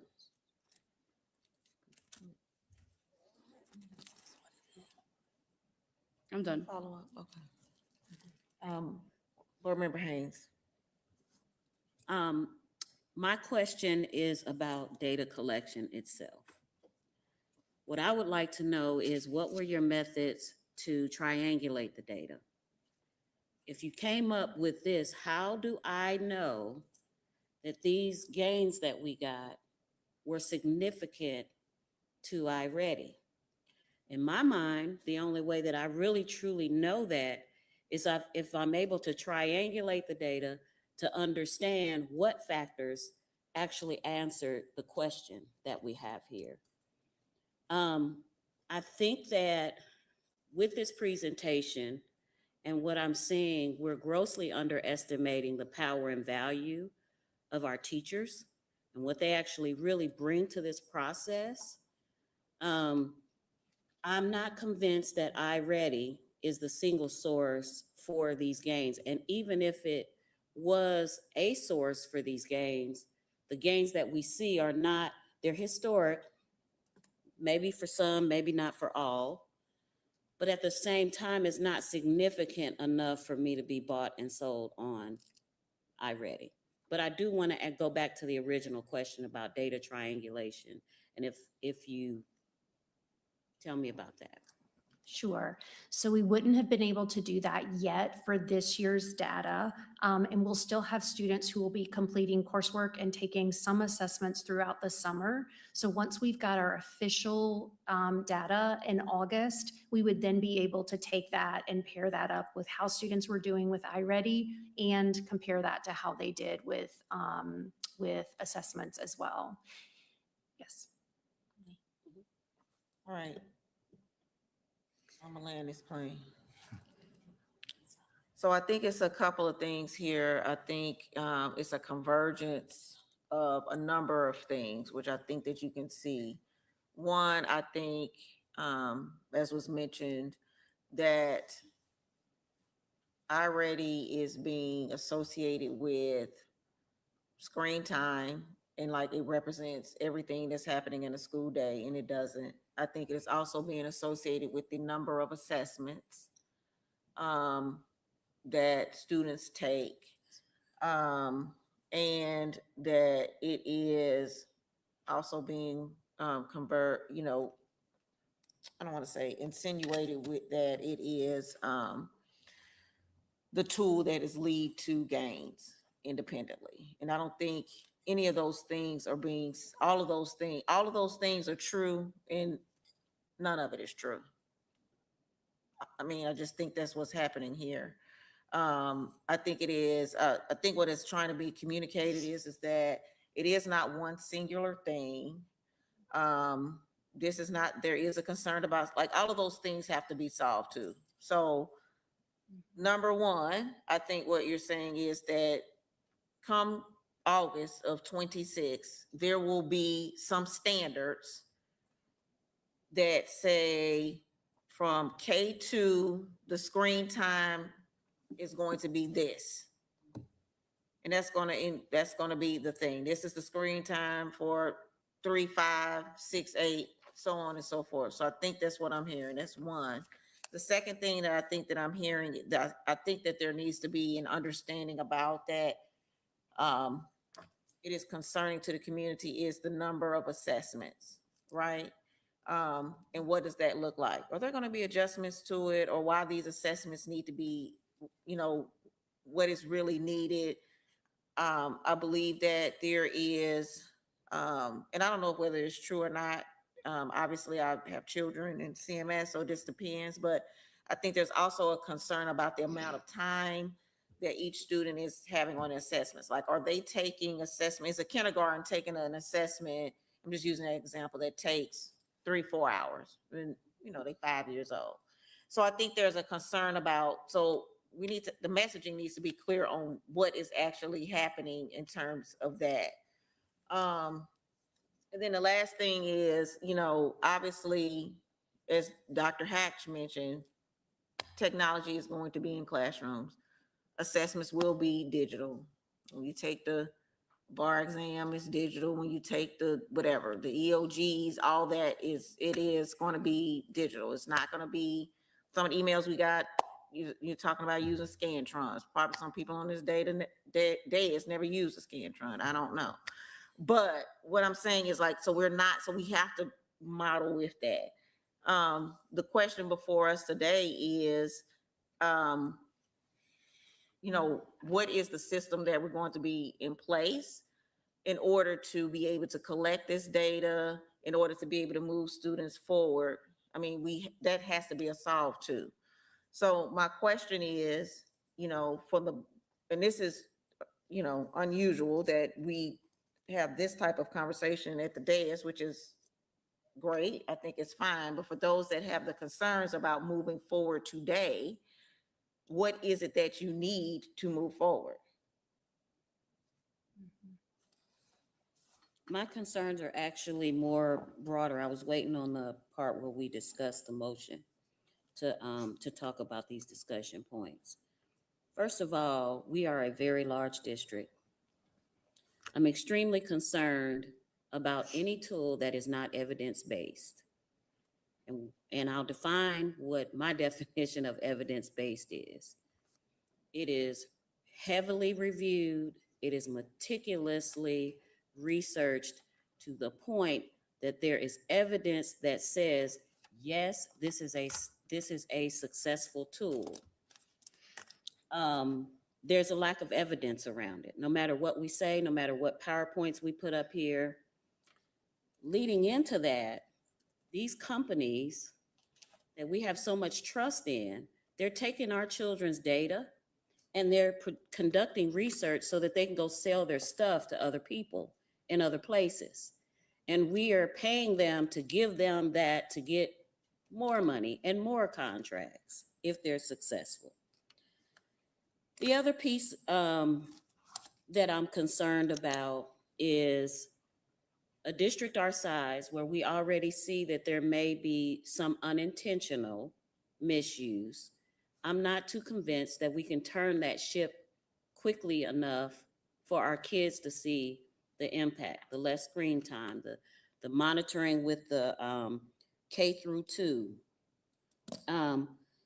The things that concern me the most in this is that this entire presentation almost spoke about what our needs are as a district in our data collection. And our children are more than just data points and dibbles and whatever else. And I think that, yes, I love technology. I got millions of gadgets right here, right now. That's not, and I'm not tech averse. But at the same time, we are a school district where personal, private, our children's information is being researched and regurgitated to who knows where.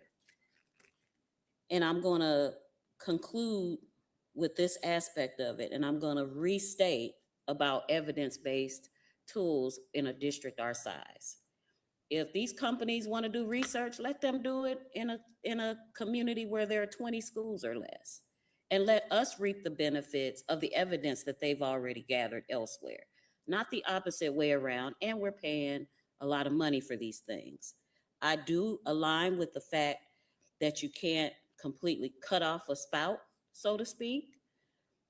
But I'm not going to vote for this tonight, period. And And if we don't vote for it, then this district has no choice but to identify something else that is going to work. And I have all the confidence that just as we bought iReady and these other tools, that there is something out there, despite the convenience of it all, that we can use that won't be inadvertently misused by us, and where we're reaping the benefits of the evidence that's already gathered, not being researched upon. Thank you. I say if we want to keep iReady, then fine, but it needs to be in our progress monitoring reports. We need to understand how it relates to SOFG, because I get it, but I don't. I also, kids can't be able to go on YouTube on it. No more YouTube reading, no more ad skippers. That'll be done. And I will make it my job. I will apply on the district and do core action walks myself. If this iReady is not being implemented with fidelity, because in the spirit of supporting the children that need it the most, if iReady is being taken without a teacher there or without the right sources, then we're not really doing them a disservice. We're doing them a disservice because they could be testing wrong. We could be rating them incorrectly. And I just don't know that all the schools are doing that. And it's not because I don't believe that we're amazing. It's just because of the size of Mecklenburg County and just because of the scale. And so for me, like, we have the best and brightest cabinet here. So I just can't believe that we don't have any other options. And I was a bit peeved that 90% of the presentation was to convince us for iReady, instead of also having another slide of like, hey, these are the other options that we may have considered or whatever to help that. Because just telling me, no, we can't, like, that is not enough. That's not sufficient for me. Like, that's not the level of excellence that I require and that I want in CMS. So if y'all can't come back to me or to the board with other options, then what are we doing here? Like, in my opinion, like, I just don't, I don't know why, like, why there wasn't a slide there that could have that for us in this procurement process and all of that. And yes, I understand the convenience of having multiple things. I just, to the point of Shamai, board member Haynes, I just don't know how much. Okay, if we keep iReady. If we don't keep iReady, if we need another, to find another option, it would have to be something that would have time limits, that they couldn't go into YouTube, that they don't have a record of fraud or whatever, or like data breaches, things like that. And if we can't find a company like that, like, that's a problem, I think.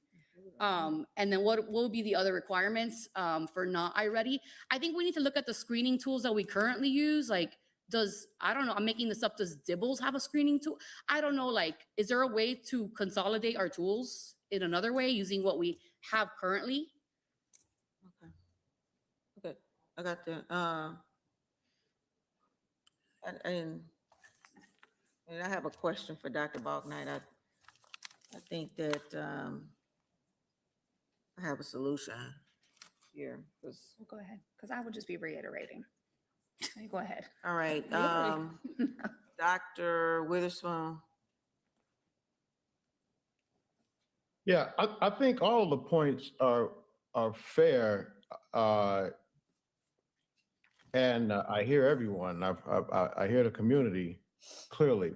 The issue is to drop something without a plan. That's problematic for me. And until I don't know what the path forward is, the pause, I don't know. But to just drop something without having anything in place is for me personally, would be irresponsible. Yeah. Yes, I've listened to this and heard from everybody. That is my biggest piece, to go from what we have in place to nothing, and how can we turn something around this quickly? And then we talk about evidence-based. How would we be able to do that? So for me, hearing everything and haven't even been in a school where I used iReady, so I'm familiar with it, and I know how it was used then. I'm looking at it now. I think, yes, can we pause I don't know, but I do know we couldn't quickly just, and that's why I asked the questions right away. What else would we do if not this? And it doesn't sound like we have an answer. All right, Board Member Stone, and then you got something? No. And I'm wrapping this up. Go ahead. Go ahead. What else can be said? I mean, I'm gonna wrap it up. I think everything has pretty much been said. Okay. You know, we clearly, I think that we all recognize this is not a perfect world.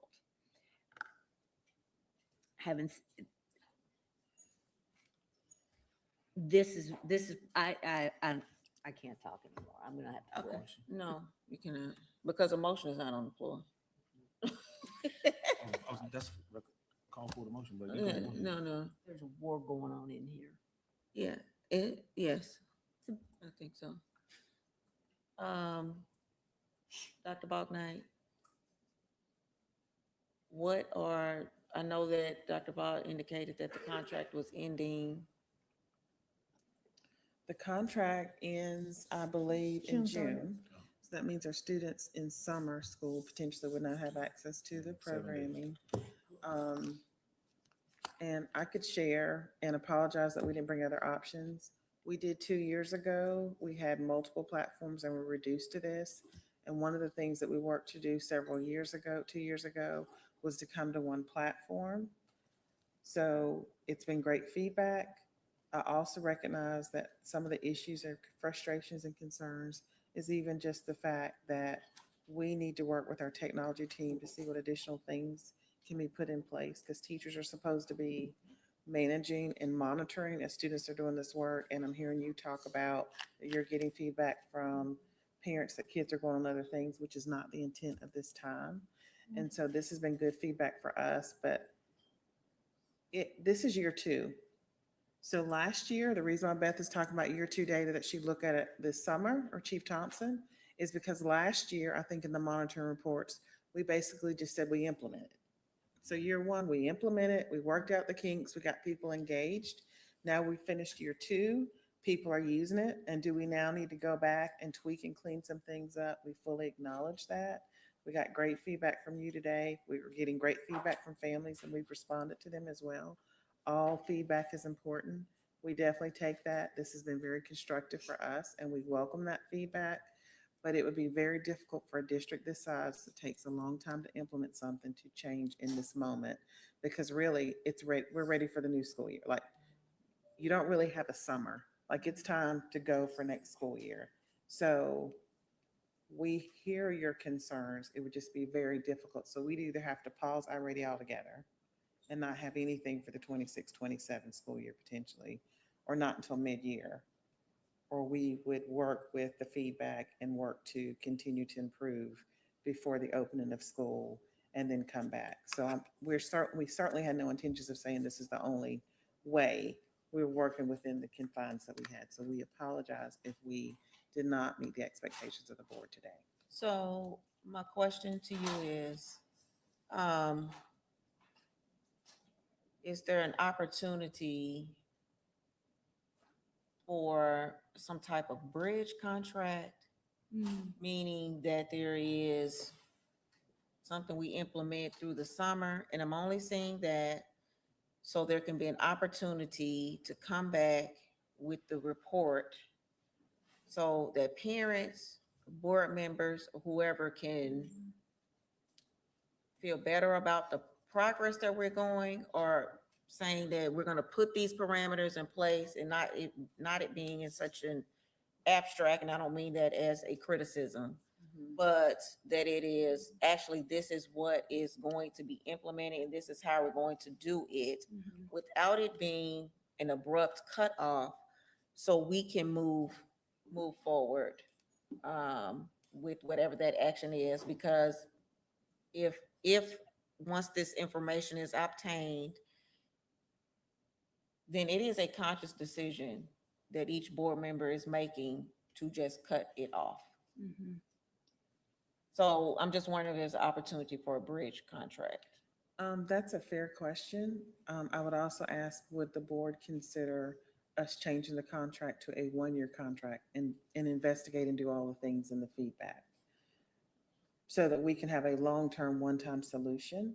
Because oftentimes, Chair Steen, if we were to go to a summer contract, sometimes you get the better price, the longer the agreement. So my concern, and we're in a big board meeting, so they already know all the things that we're saying, that when we go to a 1 month or 2 month contract with curriculum associates, it could not be as cost efficient. So my request would be, based on your feedback today and the feedback that we received, that you would allow staff to use this, if it's approved, for a year, with the understanding that we come back and work and bring updates and do due diligence throughout the year, and also work on the concerns that you have. All right, So that you're in a better place in the spring to know we reduce screen time and other So- things. yes, board members, I'll entertain a motion for an I-ready contract for 1 year. It is being approved under the condition that in August, you come back with at least initial data points that include progress, a plan to incorporate this in progress monitoring. You talk about data breaches, evidence-based, insecurity during the fidelity of the program being issued, meaning fidelity, I mean firewalls, that they're appropriate firewalls. I'll entertain that motion. Might I ask one question too, to add to that? If there's also, I don't know if there's the legal language, but if there's a provision in there where we can kind of restrict the use of information of how data is used. Always provided the data. Yes, I said collection of Oh, data. okay. That's what I mean Oh, in that. Okay. Yes, that's my inference for that. So all you gotta do is say so moved. So moved. So moved. Second.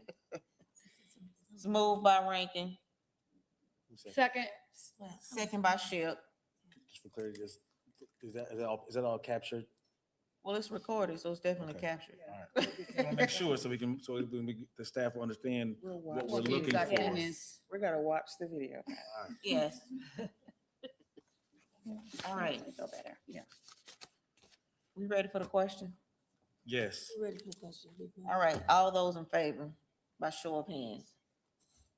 In verbal. So we have 1, 2. Aye. 3. So that's 1, 2, 3, 4, 5, 7. I support with all those things. Yes, all right. Monty said yes, no. All opposed? 2. All right, motion carries. There being no further business. This meeting is adjourned. All right.